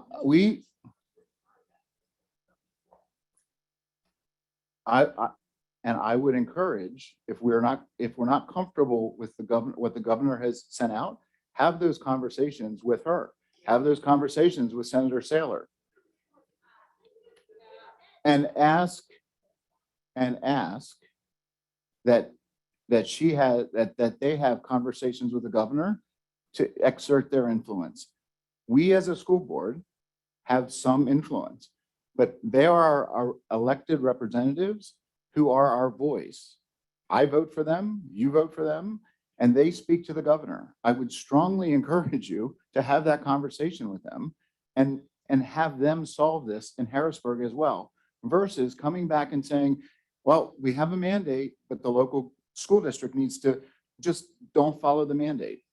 Like, that doesn't make sense. So I strongly encourage you to have that conversation with your representatives. Thank you, Mr. Blevins. Hi, good Floor is evening. yours. My name's Jenna Warner. My address is 100 Bethlehem Church Road. I had no intention of getting up here tonight. I don't have all the statistics that everybody had written down. I truly respect the difficulty of the position that you are in. I've been running a business through this whole thing, and you get up every morning and you don't know if the decision you made was right or wrong. And you also know that I cry when I get emotional, just so you know. You also know that you're not going to get everybody to agree with you. So as a leader, you need to listen and you need to make a choice that's going to fit everyone. And I honestly have been applauding you because I felt like you did that. I felt like you made the choice to give us a choice. And I thought it was wonderful. And now I have to tell my sixth grader, who prior to last year was a great kid, loved school. Last year, he spent time in a corner at lunch because he's not a good social distancer. He wants to be with his friends. He couldn't play out on the school outside with his friends. He's an 11-year-old boy. How do I ask him to be respectful? Because I'm a rule follower. I'm a rule follower. At my heart, I'm a rule follower. And I've asked him to be a rule follower and be respectful because that is how I believe you should be. However, I think that the people in this room want you to give them some answers. I've had times where I've been put in a position where I had to call the attorney, and the attorney gave me the exact answers that she is giving you. This is the A, B, C, D. These are the guidelines. I had to make a choice. And sometimes I knew there was going to be consequences to those choices. It's time to lead, and we will support you in leading us.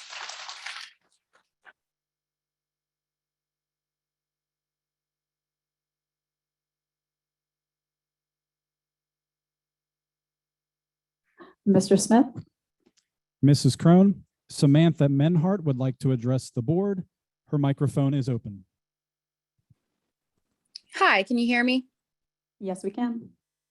Hi, so I'm at 560 Nantucket Drive. I have 3 children that go to LJM, a kindergartner, a second grader, and a sixth grader. My thoughts on masks are that they don't work, but I'm not going to get into that. My sixth grader and my second grader, it is what it is. I would really enjoy if they did not have to wear them, but it is what it is.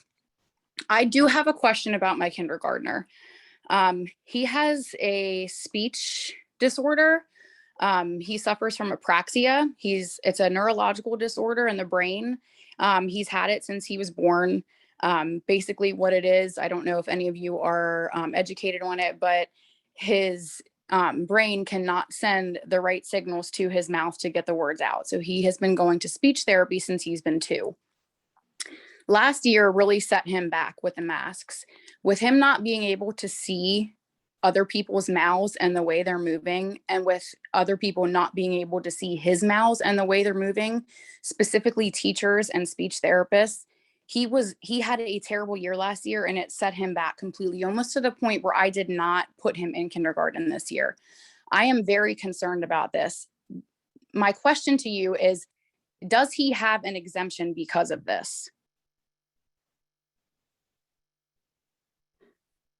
Again, I'm going to ask you to address the principal for your specific students' needs. If you do look at the code, there are alternatives that are allowed and there are medical exemptions. So please work with your principal to work through these through this issue with your student.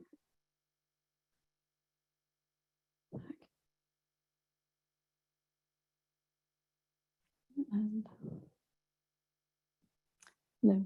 Hi, my name is Alicia Rory. I live at 1186 Felton Road.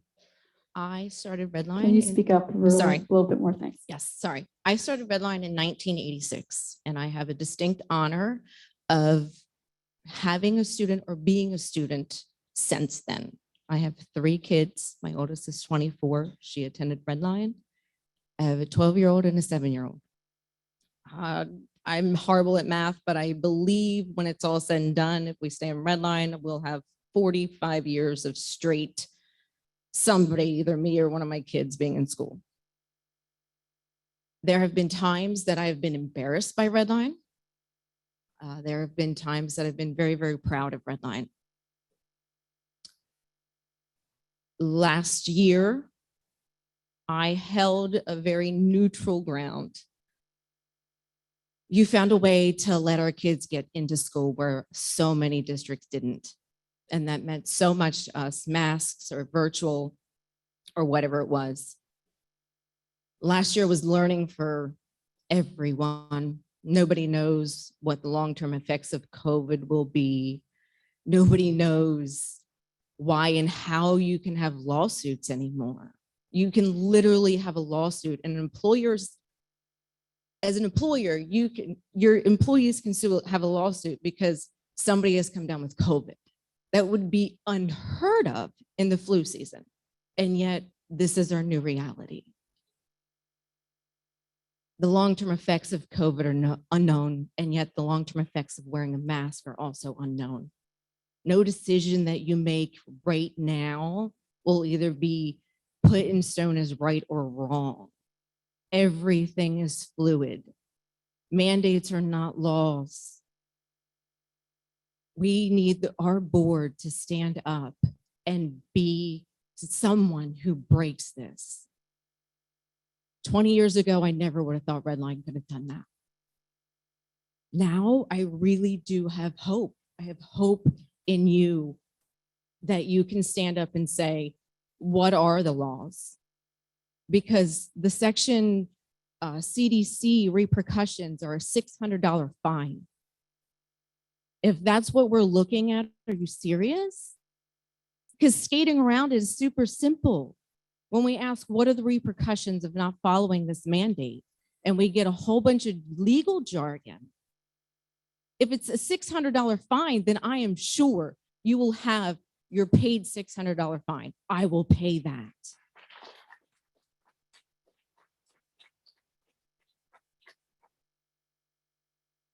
Everything that's happening 5 years down the road will probably be looked at and no decision will be right. What is right is not losing our freedoms. Literally everybody will die. I am not once saying someone should die of COVID, but everybody will die. If we give up our health freedoms, the right to make our own decisions on our own body, where does it stop? Yes, we can call our senators all that we want. We can make a ruckus, but until something is seen in the public eye, a school board stands up and says, no, we've had enough. That is what will get the attention. That is what we are asking of you. Thank you.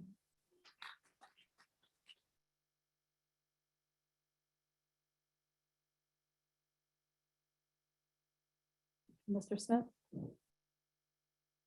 Mrs. Crone, Tilana Burke would like to address the board. Her microphone is live. Hi, good evening. I'm Tilana Burke. I live at 1080 Nugent Way. First, I just want to thank you, the school board, for doing what you are doing tonight. And for, as a lot of people have said, just listening to a lot of negativity. I have a student at the senior high, and I wanted this comment really to address two speakers prior to me. The parent who was concerned about speech therapy and her son having apraxia. I have been a licensed and certified speech language pathologist for 22 years. I currently work in Maryland. I don't work here in New York. And I work at a private school of students that are all on the autism spectrum. We have students there who wear masks. We have prepared them for wearing and tolerating masks to mitigate this virus. The student that has apraxia, who needs to see the mouth for cueing, there are things that are called face shields. There are things that are called masks with clear mouth openings. Therapy can still happen. And those are the types of things that we as a community need to do. We need to think outside of the box and not be so set in our ways that only one way is right. We all have to work together. to get over this so that we can go back to living normally. Thank you. Thank you, Ms. Burke. And we'll go back to the auditorium.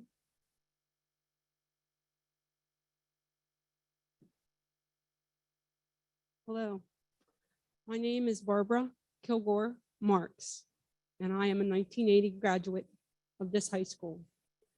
My husband is Melvin. He is a 1981 graduate of this high school, and he's also been a former member of the board. You can check the name out here in the office, by the office. I'm here to advocate freedom of choice. Freedom of choice for each and every one of us. Whether we want to wear a mask, whether we don't want to wear a mask. We have the right to decide. We have our God-given immune system. Now, I know many of you out there think that that's not possible, that God has given us an immune system because we have to rely on a vaccine. We have to rely on a mask. Hey, I'm a lab girl. I worked in the lab. I drew blood for many years. You can look on the box of those masks and it says, it does not protect you from COVID-19. To address you, sir, I have contacted Stan Saylor's office. I have contacted Kristen Phillips Hill's office. And guess what? I even contacted my governor. And you know what I got on his call? 3 times I called that number. I went through the relay starting at 10, and by the time I got to number 5, my phone call was disconnected. So if our legislature cannot even talk to our governor, which is a standard today because he is up here and our legislatures are down here, how do you think that we, the people, cannot address you and say, look out for our children's rights? If someone is vaccinated, then they are safe, right? That's what we're led to believe. So why do we that are not vaccinated have to stand up and say, oh, because you're vaccinated, we're going to make you sick? The statistics have been coming out that show that getting that shot doesn't prevent you from getting COVID. So I want to ask, what's going to happen in the years to come? Who's going to be responsible for our children's health due to all these cleaning and all these respiratory issues that they're going to have? And I speak from the heart here because I have asthma. I would never come to school with a mask. I would gladly go and get squats back in my day to not wear a mask. That's how committed I am to this. I have 5 grandchildren, 3 of which are in the Red Line district. One is in 7th grade and has been notified today that he has come in contact with a COVID-19 student. You know what the reply was from the administration or the principal? It was that wait on the health department's call. My daughter said, does he have to stay home? Didn't get an answer. So I want to know, when you're putting it off on your principals, that they don't even have the answer. Does anyone have the answer?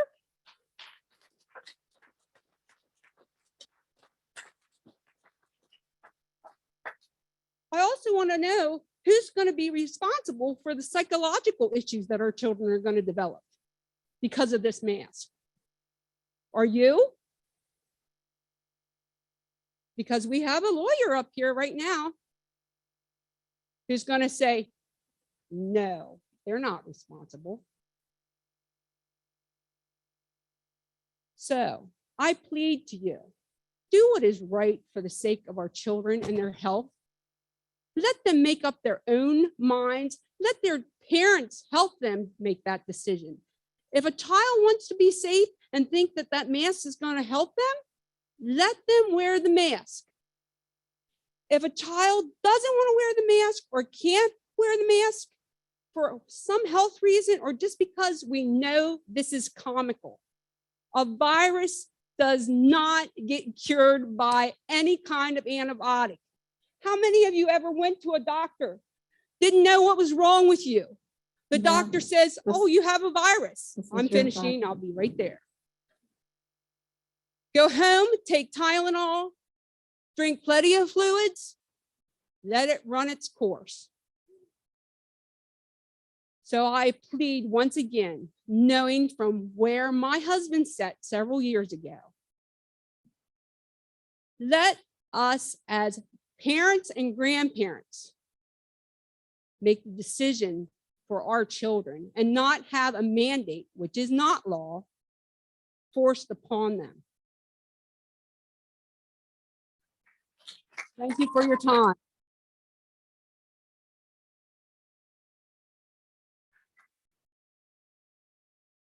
Mr. Smith?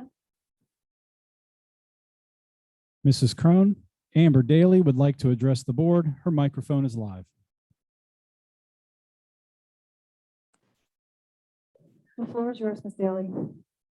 Hi, actually, I'm on my mom's phone. It's Lorelei Grove. I'm a 11th grader at the senior high. Address of 423 Appaloosa Way. I would like to say, thank you guys. I've been a student since I was little, and I've had straight A's I've never been like a student that runs around the halls acting wild or anything like that.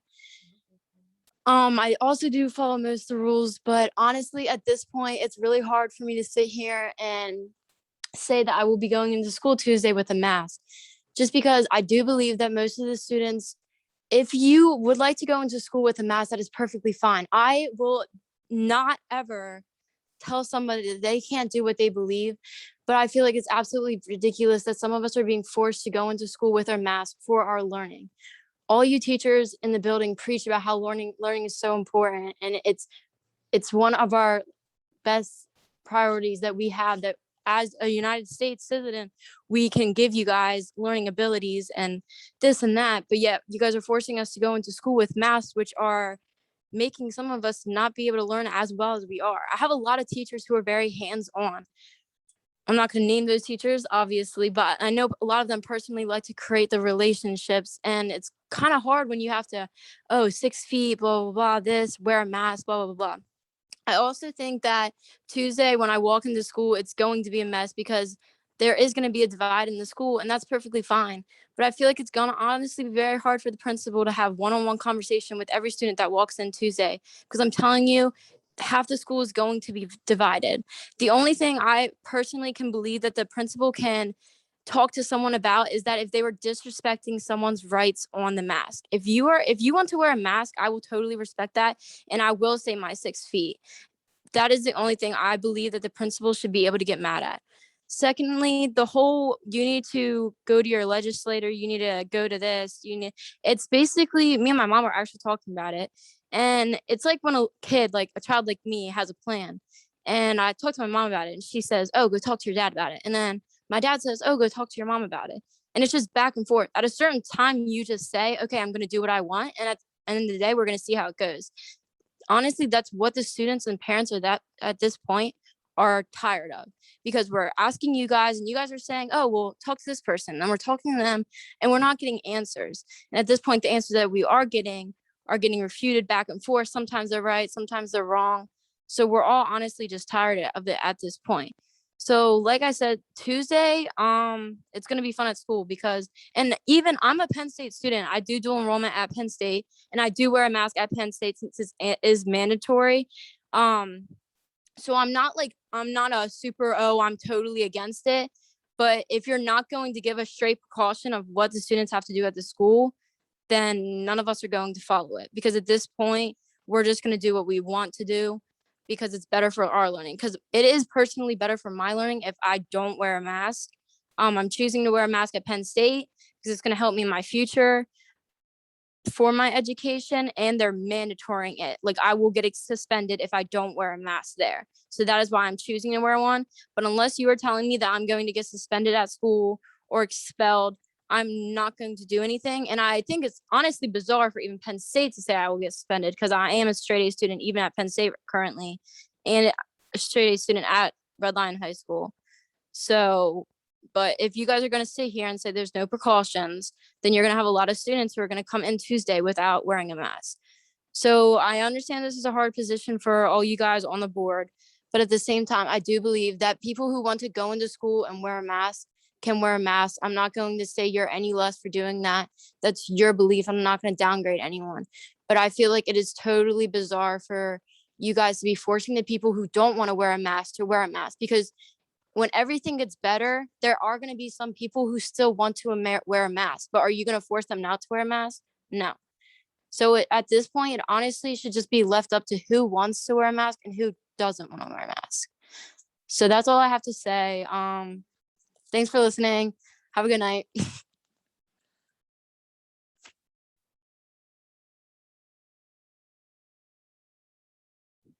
Thank you. Sir? My name is Dean Lake. I live at 4385 Sycamore Lane in Redline. I'd first like to start off and ask you guys why. Why are we following a mandate that's not a law? Why are we putting our kids in school when us as parents, and I bet you all know the same thing, parents know their kids best. I have a 4th grader. When I told her the other day that she had to wear a mask, she said, I don't want to go to school. I want to do it at home. I said, that's not the right education for you. I watched her fail last year horribly because nor me, nor anybody else other than a teacher who is paid to be a teacher can teach my kids what they need to know. I don't know social studies. I don't know science. I'm a car dealer. I know math. I know numbers. That's all I can help her with. But at the end of the day, what's going to happen when you have 100, 200 kids come into the school without a mask and you got 200 or 300 with a mask? You're going to throw 100, 200 kids out of school, give them less of an education because they want their own choice? It's got to stop here. And I know what everyone keeps saying, oh, contact your legislators, they do nothing for us. At the end of the day, it comes to use. You represent us. This is my first board meeting. Never even knew this really even existed, but I'm here today because there's a mask law in order all of a sudden. So my next question is, what happens when people start pulling their kids out of school? Because that's what's going to happen. And we take them to non-charter red line schools. Doesn't the district pay for that? So then it becomes back on the district again. It comes back on us taxpayers again. When does it stop? When do you, 14 of you, stand up and say enough is enough? There's other states, there's other governors doing it for their people. Why don't you start doing it for us? And as you guys start from the bottom, it's only going to work its way up to the top. And Mr. Governor Wolf ain't going to do nothing. I got a 3-year-old, actually a 3.5-year-old going to preschool at a red line school. How do I expect my 3-year-old for 2.5 hours a day wear a mask? I can't expect her to sometimes color on the page right. You're asking so much of young kids to do what adults aren't doing. My kids are going to follow after me. I'm an example. I do not wear a mask. I'm sometimes around 500 people a day at a car auction. I have yet to get COVID. I have yet to see people at the car auctions get COVID. It has to stop. And I'm going to ask again, what's going to happen when my daughter goes to school on Tuesday? And I know what you're going to say, ask the principal. I'm already one step ahead. And the principal said, bring it up at the school board meeting.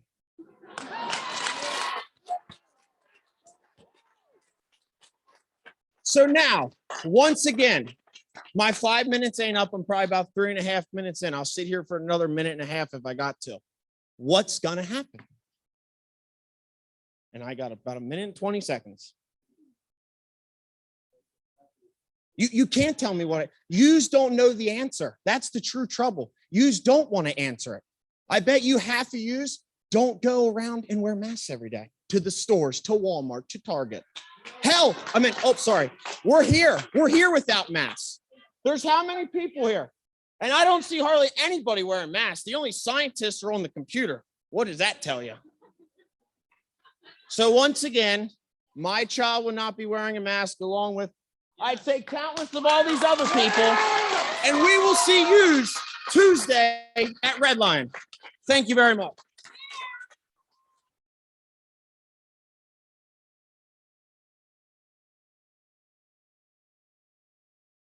Okay, Mr. Smith. Mrs. Crone, Sarah Thompson would like to address the board, and the microphone is live for her. Ms. Thompson, the mic is live for you. The floor is yours. Hi, Sarah Thompson here, 235 Cambridge Drive, Red Lion.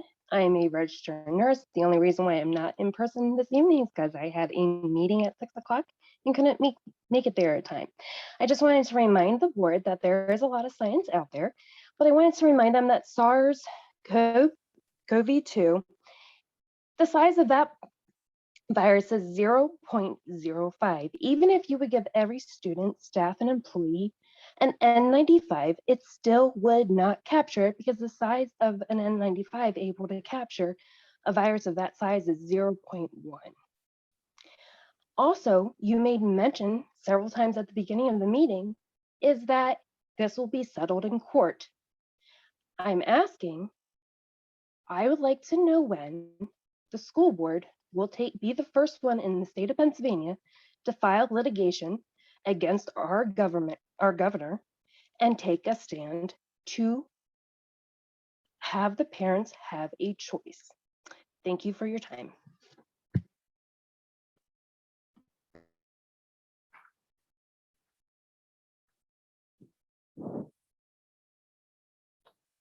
Thank you. The floor is yours. Hi, my name is Melissa Geiselman. I live at 55 Percheron Drive. I'm going to follow what Sarah just said about the masks. I implore anyone on this call, and I implore anyone in this auditorium to please listen if you are in favor of masks. You are not being educated appropriately by the CDC or any news source. I promise you. Please don't stick your fingers in your ears and say la, la, la, la, la, because that's what's happening. I implore you to just listen. Just listen. I'm going to cite a discussion that Stephen Petty, or a presentation that Stephen Petty presented. He is an industrial hygienist. I had never heard of an industrial hygienist before. The definition of that is science and art. An industrial hygienist is devoted to science and art. They study the anticipation, recognition, evaluation, and control factors that cause sickness. Stephen Petty, his qualifications include, he is right now the most retained exposure expert, and he is the top testifying expert in the United States at this time. And for the past 20 years, he has been an exposure PPE warnings expert. So he's got the credentials, needless to say. He studies an hierarchy, or he goes by an hierarchy of controls. So we're all trying to control this virus. We're trying to prevent this virus.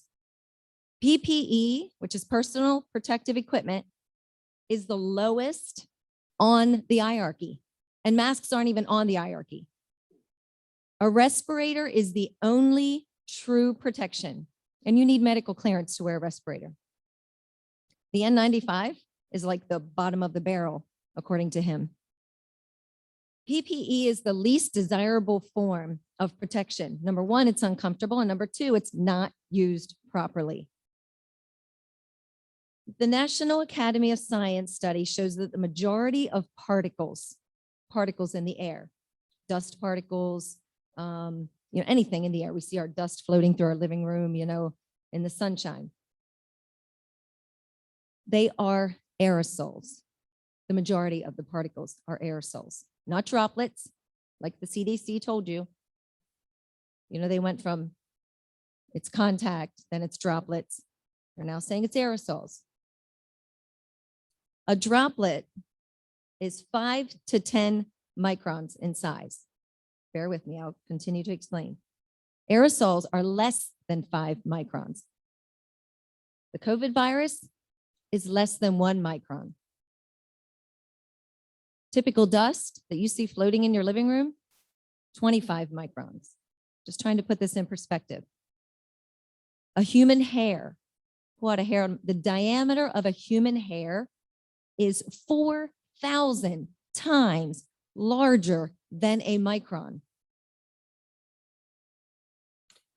The CDC confuses the public, says that we're to wear masks, but also on their site, and you got to dig deep for this, is a statement that masks do not provide protection from inhaling smaller airborne particles, aerosols, and it is not considered a respiratory protection.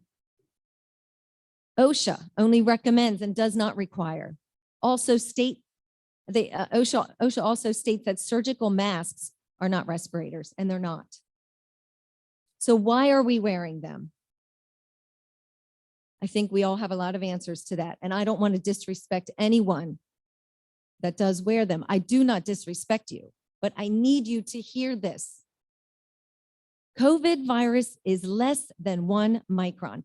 Can I remind you and say it again? 4,000 times smaller than a human hair. There is no seal around your mask.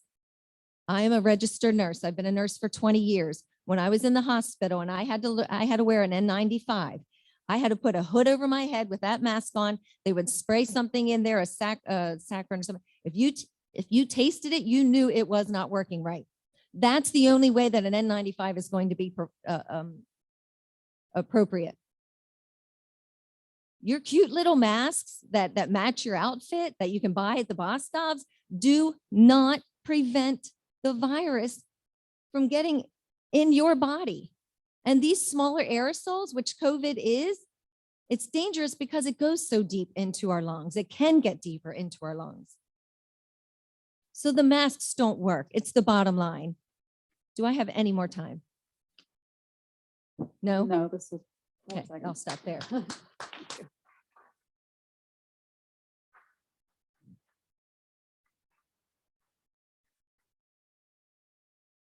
100%. And if you guys want to fight, I promised my daughter I'm going to fight.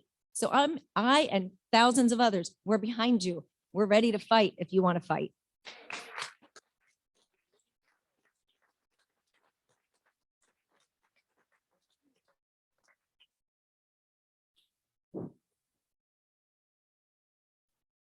Hello, everybody. My name is Sawyer Robertson. I am a junior and I used to go to this high school.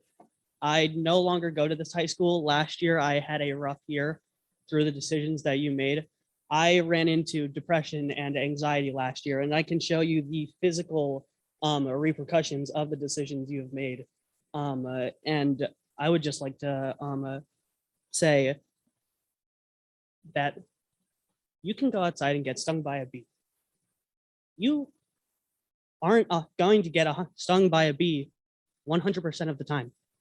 But I am not afraid. Because of my relationship with my God, I am not afraid. If with him, I'm big. Sorry. I know this is reacted as a curse word by most people, but I am a patriot. I love this country to death. And I will fight for my friends.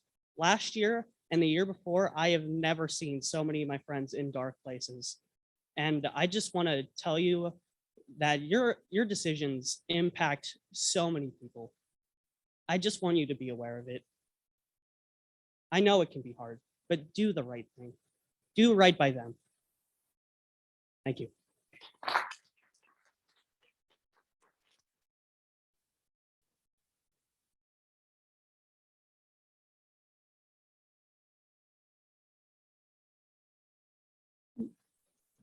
Sir, on the floor. How y'all doing? I'm Steve Hall. I live at 691 Danbury Drive in Red Lion. First of all, let me tell you, y'all disgust me. You make me sick in my stomach because you have no backbone whatsoever. I walked into this forum and I heard your lawyer tell us that this is what we're going to do. Okay. So all this is moot because you've already made up your minds. I'm not happy about that because you're supposed to be working for us. My son is a new student here at Red Lion this year. He's in 7th grade, and I sat down and I told him about this bull crap with the mask mandate. The boy broke down in tears. He was crying. He said, "Dad, this is bull crap. I'm in a new school where I don't know anybody, and now I got to be masked up. The school administration, I can't trust because they are not my friends. They are not acting in my best interest. And I'm scared and I'm upset. And that's all your all's fault because you have no backbone. You make me sick. The only thing that we can do is every one of us in here as parents, we need to stop this. And the only way we're going to stop it is by ignoring this bullshit mandate. Peace.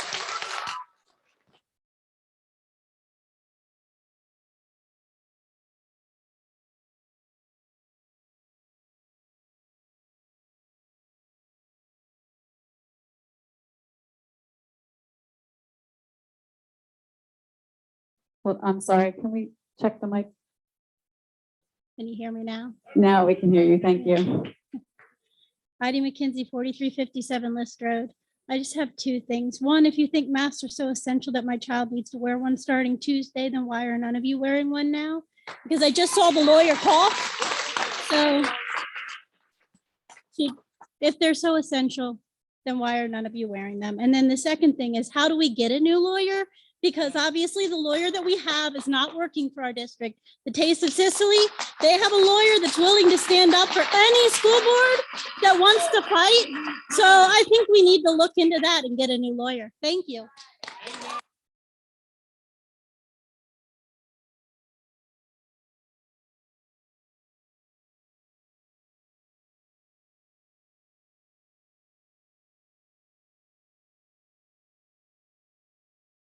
My name is Rose Tharp. I live at 12677 Laurel Hill Road in Felton. I have two kids that graduated from Red Lion. They were taught not to believe everything they heard. They were taught to do research. They were told to make their decisions on what they have read and what they can prove as true. The CDC has lied to us. I just feel that this is all just a scam. They don't want us all to be together. They don't want us to be united. You need to stand up and fight for what's right. The decision that you made at the last board meeting, I thought was the best one, to let the parents and the students choose whether they want to wear a mask or not. You're not going to be condemned for making a wrong decision if you follow that ruling, because you're leaving it up to the parents and the students. We're all educated. The students that go to school here are educated students. They've been taught to make smart decisions. So I ask that you please leave this up to the parents and fight this mandate. It's not a law, it's a mandate, it's a guideline. It's not something that's written in stone. Thank you.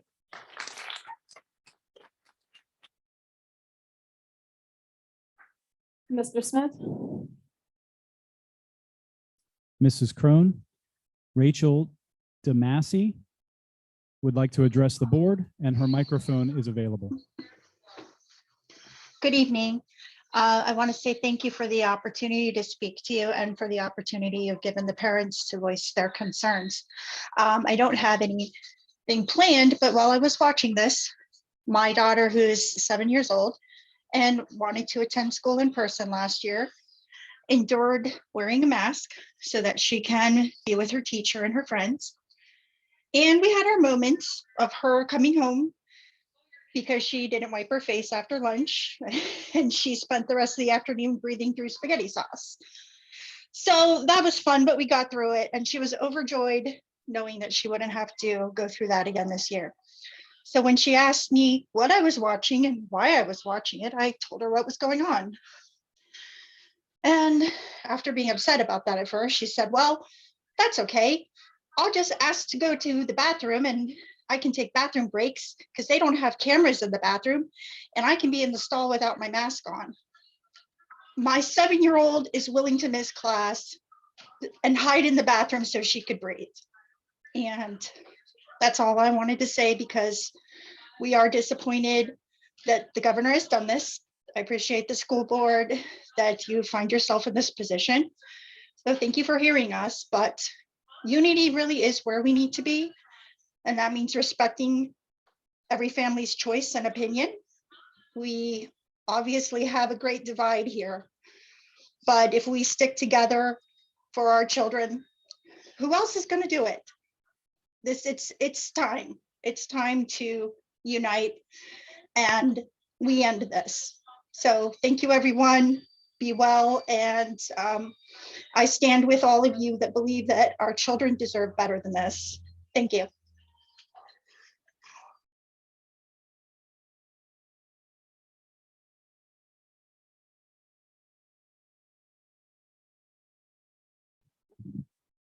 Hello, my name is Emily Highlands. I'm at 920 Castle Pond Drive, York, PA. I'm an 8th grader at the Red Lion area junior high school. Throughout the 2020 year, I wore a mask like everyone else because I wanted an education. I do want an education. However, I don't want an online education. I am not afraid of this virus, so I have no reason to stay home. It should be the option of the parents, whether they are afraid or not. I will not wear a mask in my school. I have the right to my body and what I put on my face. The past 2 weeks for me have been wonderful with the choice to wear a mask or not. I appreciate the fact that it was optional and I was not being discriminated by my classmates. I, like approximately 90% of my school, would rather not wear a mask. During the 2020 school year, I experienced respiratory problems. I'm a volleyball player who played during the 2020 school year. As a student, I felt discriminated against by my classmates who I was with my entire year. So walking into the 2020 school year, I was excited for new beginnings in the junior high. This mandate by Governor Wolf is not a law. So as a student, I will not wear a mask, but I will fight. As a 13-year-old, this pressure should not be put on my shoulders. So if you won't stand for us, we will stand for ourselves. I will go to school every day without a mask on.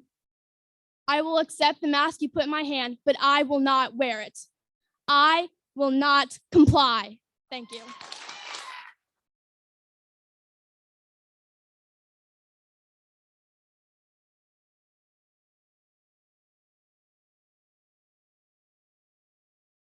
My name is Parker Kaiser. I live 665 Strayer Drive, Windsor, PA.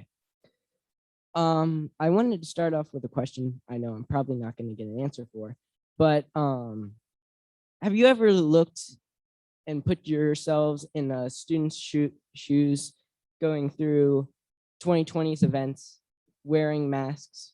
It's terrible. I remember I was in 8th grade. I was in my pod. Everyone in that class did not want to wear a mask. I'd see it below their noses. They did not want it on.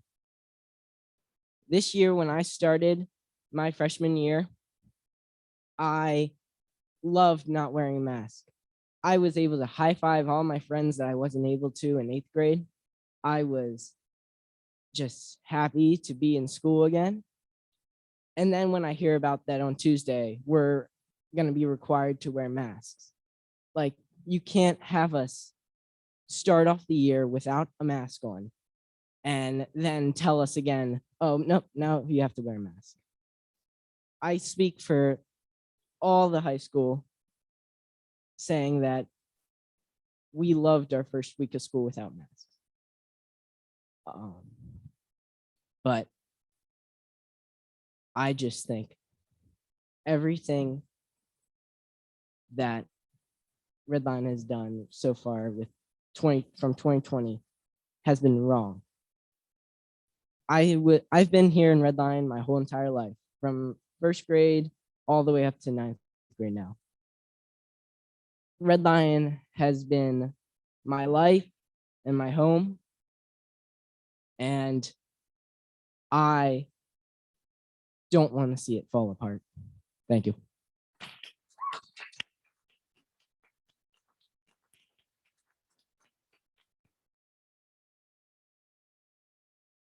How are your butts feeling?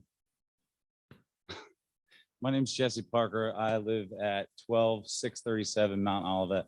And I just have two things that I want to share. First off, outright inspiring, everybody coming out here. And I also wore my most offensive shirt. it's really inspiring to come out here and for my kids to be able to see people doing their civic duty, coming out here, speaking up for their rights and fighting. This is something that's special about our country.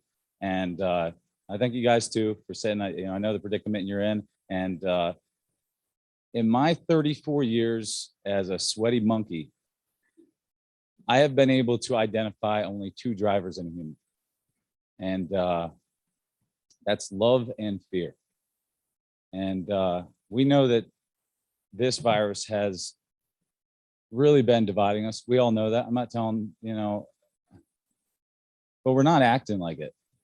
I just joined the parents group for Red Lion yesterday and got on there. I thought, man, I really want to see what everybody's about and, see what science is out there and, what the talking points are. And it gets so spiteful and it's not helpful. If I'm completely anti-mask in case there was any doubt, my kids won't be wearing a mask on Tuesday either. But,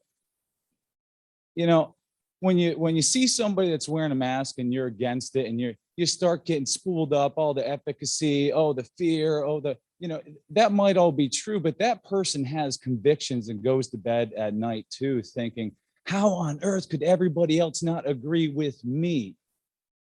Like, if we're going to do anything, we have to do it together to some extent. This stands for disagreement, and we can do that without tearing each other apart.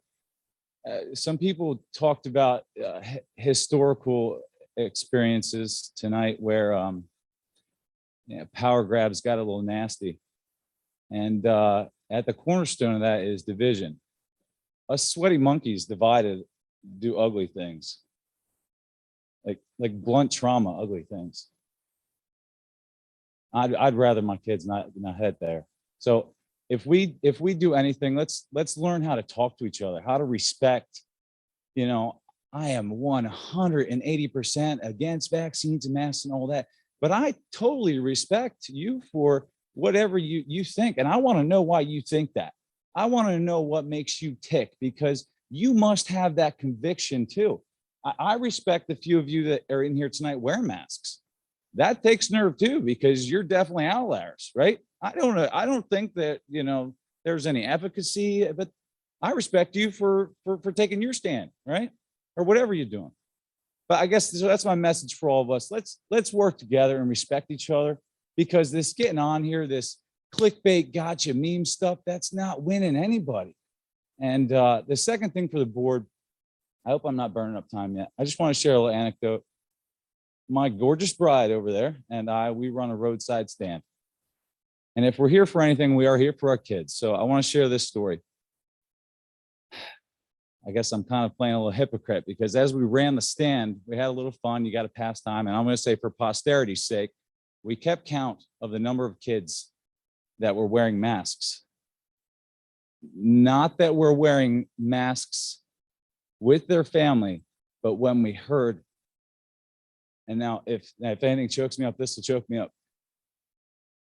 But when we heard the parent tell them they could take it off, and then they still kept it on, the amount of fear that has to be inside a kid to, despite their parents' guidance, keep that thing out in an outdoor setting. We stopped counting when we got into our teens, because it started to get a little sad. And so if we're thinking about our kids, I want to be thinking about those psychological ramifications. And man, I just wanted to share that that's what kids are going home with, because they spend more time in the care of the school district than they do in ours. And so if they're getting that, I know it's a clickbait term, fear porn, poured into them every day. Be scared of this service, be scared of this person, put this thing on your face. That's got an impact, and it's got an impact that's more powerful than our voice in some kids' lives. Now we can talk about what those families are looking like and what the parents ought to be doing there, but that's powerful. And we ought to be thinking about what fear-based children look like and what that next generation is gonna have to offer America. I guess that's all. I just want to share that it has real impacts, and that's it. So, and thank you all for covering all this science. I was worried, like, I don't know what I'm getting into tonight. I'm gonna have to go up and argue a whole bunch of stuff. you know, like thank you for thinking that everybody really sent it home. So, and let's just love each other, guys. That's it. And love our kids. So thanks for letting me talk.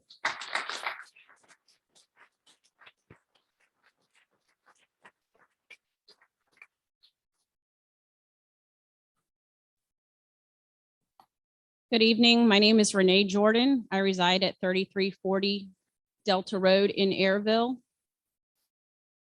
I myself an alumni of Red Lion. My husband is, my parents are, my grandparents are, and my great-grandparents are.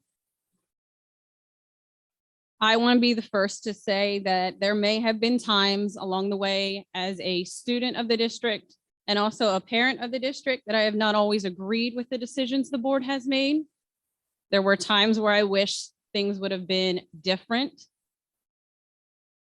But I will be the first to say that I know the position you all have sitting up there is not an easy one. I understand that last year going through the whole COVID thing was not easy to navigate in any way, shape, or form for any of you or any of us as parents. Last year, we all went through the uncharted territories together. We didn't know what was right. We didn't know what was wrong. To this day, we still don't know what is right, what is wrong. It is not black and white. It is not a one-way street. It is left over here when you speak to one person and right over here to another. It is extremely hard for us as parents to know what is right, for our children to know what is right when our elders, the one we are supposed to put our trust into, have no idea what the truth is anymore. When we found out this year that the school district was allowing each family to decide what was best for their children and their families, I cannot explain to you how pleased we were as parents and how my two sons that I have in the district were happy about. My second grader, first thing that came out of his mouth, so I'll be able to play on the playground equipment with my friends. When I pulled up into that car rider line this year to drop him off, the amount of smiling faces I saw on every kid's face was astounding. That was extremely missed over the last year.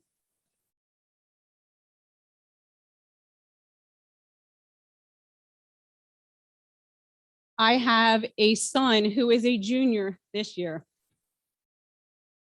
Last year, begged me at times to not open my mouth and say something for fear that he would be dealing with something that I said. I have his blessing tonight to tell you that I spent from February till the end of the school year, every Wednesday morning, taking him to counseling because of the mental health issues that he suffered by being forced by teachers telling him to wear masks or there would be repercussions, by being bullied by other students in the school for pulling his mask below his nose at certain times. I cannot tell you how many countless dollars we spent and our time to make sure that my son is still standing to this day and is healthy and happy.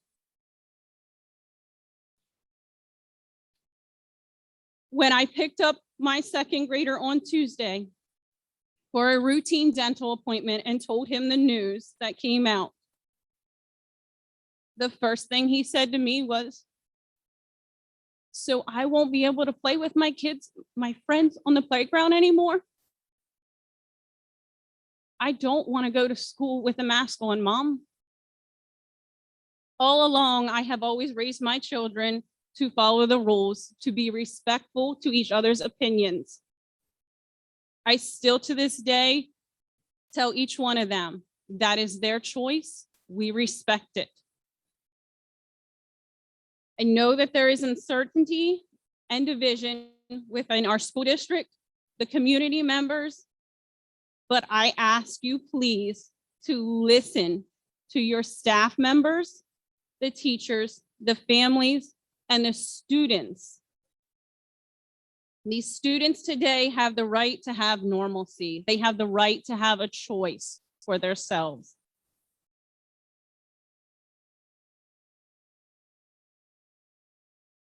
I am going to conclude this with asking you to please to do the right thing, to continue to allow the families to do what is right for themselves and for their children, because at the end of the day, we are their parents, we raise them. Thank you.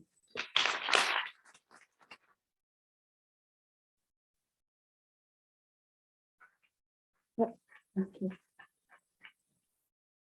And I can read off the phone. My name is Yvette Macaulay. I'm from 480 Steinfeld Road. You'll have to speak up a little bit more into the microphone. Thank you. 480 Steinfeld Road, Red Line. Yvette Macaulay. Let me just start with, I'm an immigrant. I have been living here in the United States for 30 years. Will be 30 years in September here. And I love this country more than anything. And I came from Russia. And I can tell you, you guys, you're going there. Okay? So that's one thing. I live there. I know how it is. You can ask me first question, I can tell you. And I was gonna say something here about the Department of Health, that the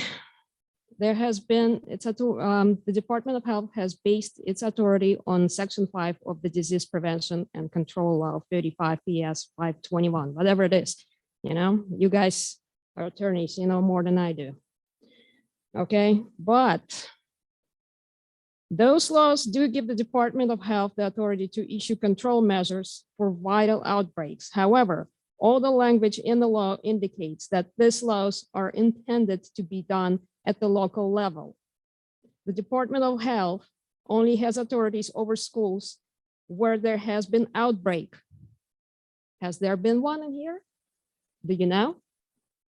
Even where there has been outbreak, that control measure must be limited and for an appropriately short duration.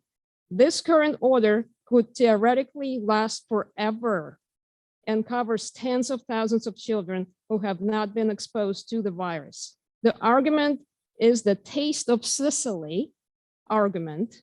It is an argument that was successful in the Taste of Sicily case and many other cases before magistrate judges. I'm not aware of the Department of Health winning any citation brought under these laws. So for you guys who are attorneys, you know that none of those cases have won against individuals who decided not to wear masks or not to do things that you guys trying to push. And the governor does not want you to know that violations of the Virus and Disease Control Law and Administrative Code of 1929 are punishable by filing summary citation, and summary citation is equally as serious as traffic ticket. The Disease Prevention and Control Law of 1955, which Wolf said, oh, 1955, that's the law we're going to follow, right? Carries a maximum fine of $300. The Administrative Code carries a maximum of $50. So what are you afraid of? We'll pay for you $50. Thank you.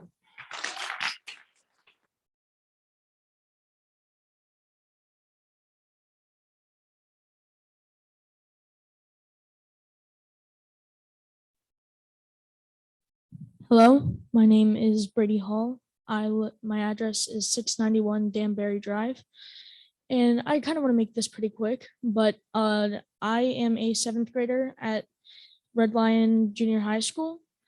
And the fact that you guys are pushing this upon kids my age, and I've seen it from in the audience multiple times, not answering simple questions, like what are the repercussions, definitely scares me for what is to come in the future.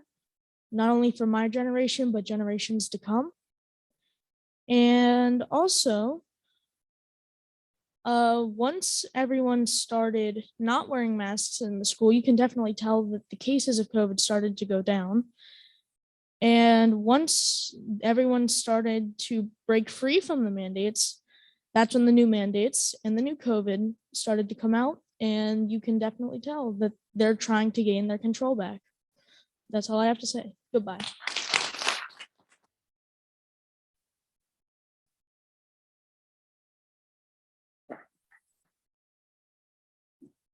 Thank you, everyone, for your comments this evening. And we'll be moving on to the rest of the agenda.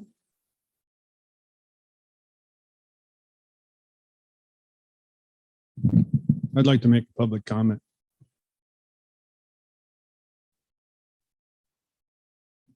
Floor is yours. Mark Greenlee, 24 South Park Street, Red Line.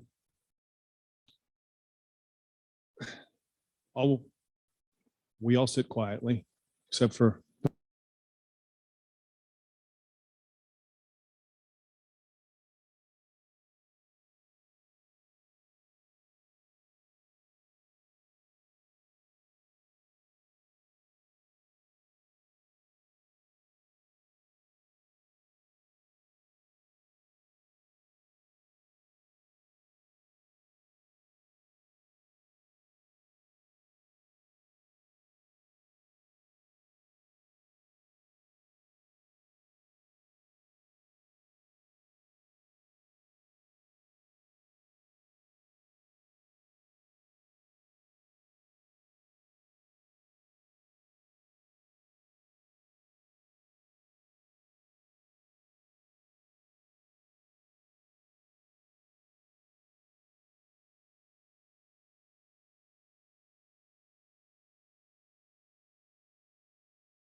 we do to yeah to fight this mandate.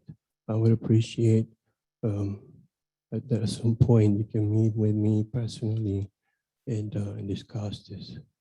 Thank you.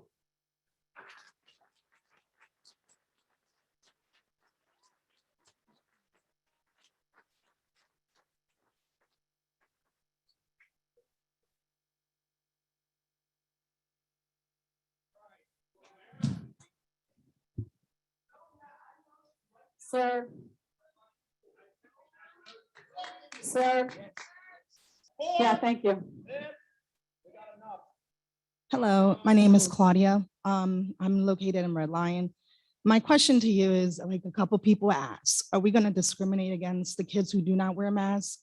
Authorities are going to be taking them out of school. What should these kids be expecting? So these parents have these conversations with that child in case of a teacher or a staff member or authority putting their hands on that child to take him out on September 7th. I'm just asking, so this way this conversation can happen, because we don't know, what's going to happen for the children who decide not to wear a mask because their families choose that. What will be happening on September 7th? This has already been addressed. I'm sorry, then I didn't not gonna let understand you or answer. hear. Can you recall that or circle back to it, please? I'm being serious. I'm not joking. Maybe I didn't hear you very well. Maybe my height, I don't know, maybe a disability. I said this has already been addressed. Right. What will be Yes. happening to those children on September It was 7th? already discussed. Our solicitor explained that you cannot do anything by force, but there will be treated as No, a disciplinary matter. somebody mentioned, I don't know if it was the young lady with the hair pulled back, that there will be consequences for that. Yes, there are repercussions there. And It what will would be those be, treated as a please? disciplinary measure. I'm sorry, I can't hear you. Say that again. Excuse me, it will be treated as a disciplinary measure. And read the order, and it tells you everything in there that you cannot do anything by force.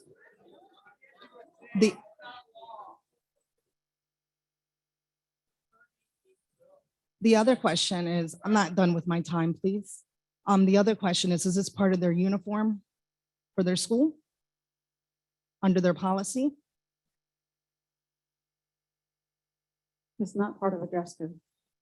Okay, so if it's not part of a dress code, would that not be by law? Since it's not a private school?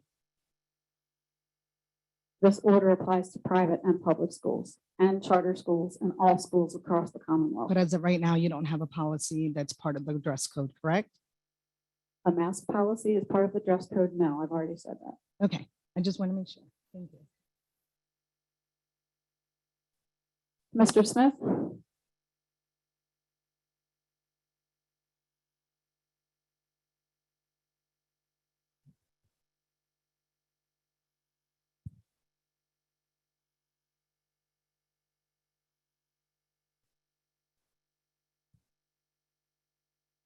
Mr. Smith, is there anyone online? 1 second. Okay.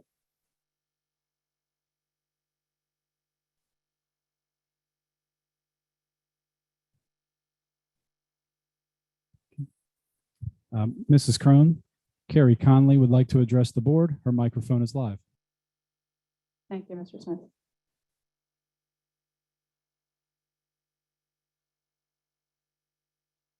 Ms. Conley?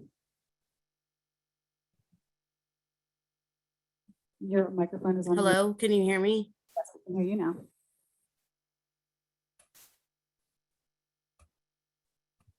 Yes, we can hear you now. Please state your name. Yes, thank you.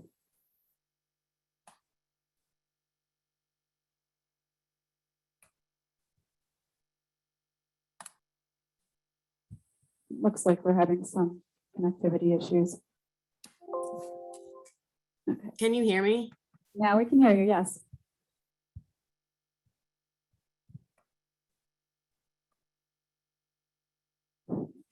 Does not look like that is going to work. At this point, if you come back on, Ms. Conley, please let us know. We will be continuing on with the rest of the agenda.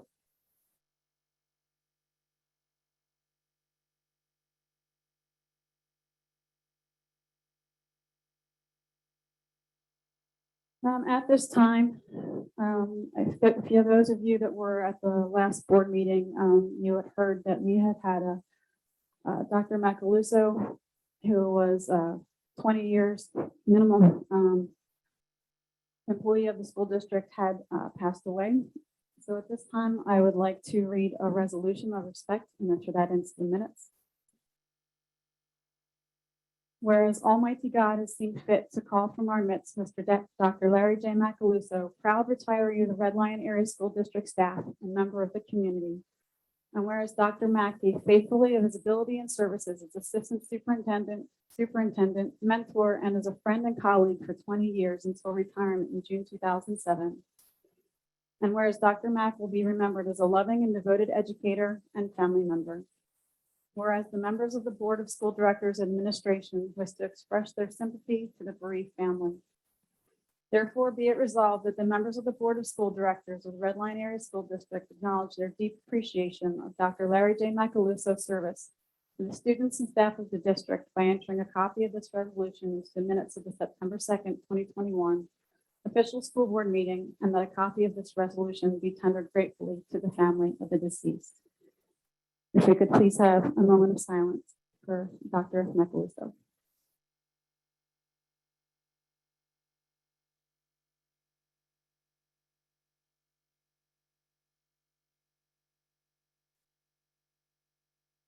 Thank you very much. With that, Dr. Dicey, you have any other personnel items for us? There are a few items for your information, some resignations. In there, we have some administrative, professional, and support staff. Thank you, Dr. Dicey. At this time, we will move on to the consent agenda. May I have a motion and a second for the consent agenda? Jay Vassell, so moved. Steve Simpson, second. Any questions or comments? If not, we'll take this as a roll call vote unless I hear a nay or abstention. Your vote will be recorded unanimously as yes. We'll be moving on to the action agenda, the corporate sponsorship agreement renewal.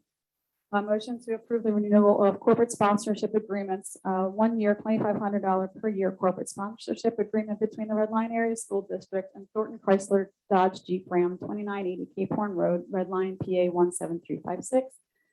And a 1 year, $1,000 per year corporate sponsorship agreement between the Red Lion Area School District and M&T Bank of Dairyland Branch, 900 Country Club Road, Red Lion, PA 17356. I have a motion and a second, please. Steve Simpson, so moved. Jay Vassell, second. Any questions or comments? If not, we'll take this as a roll call vote unless I hear a nay or abstention. Your vote will be recorded unanimously as yes.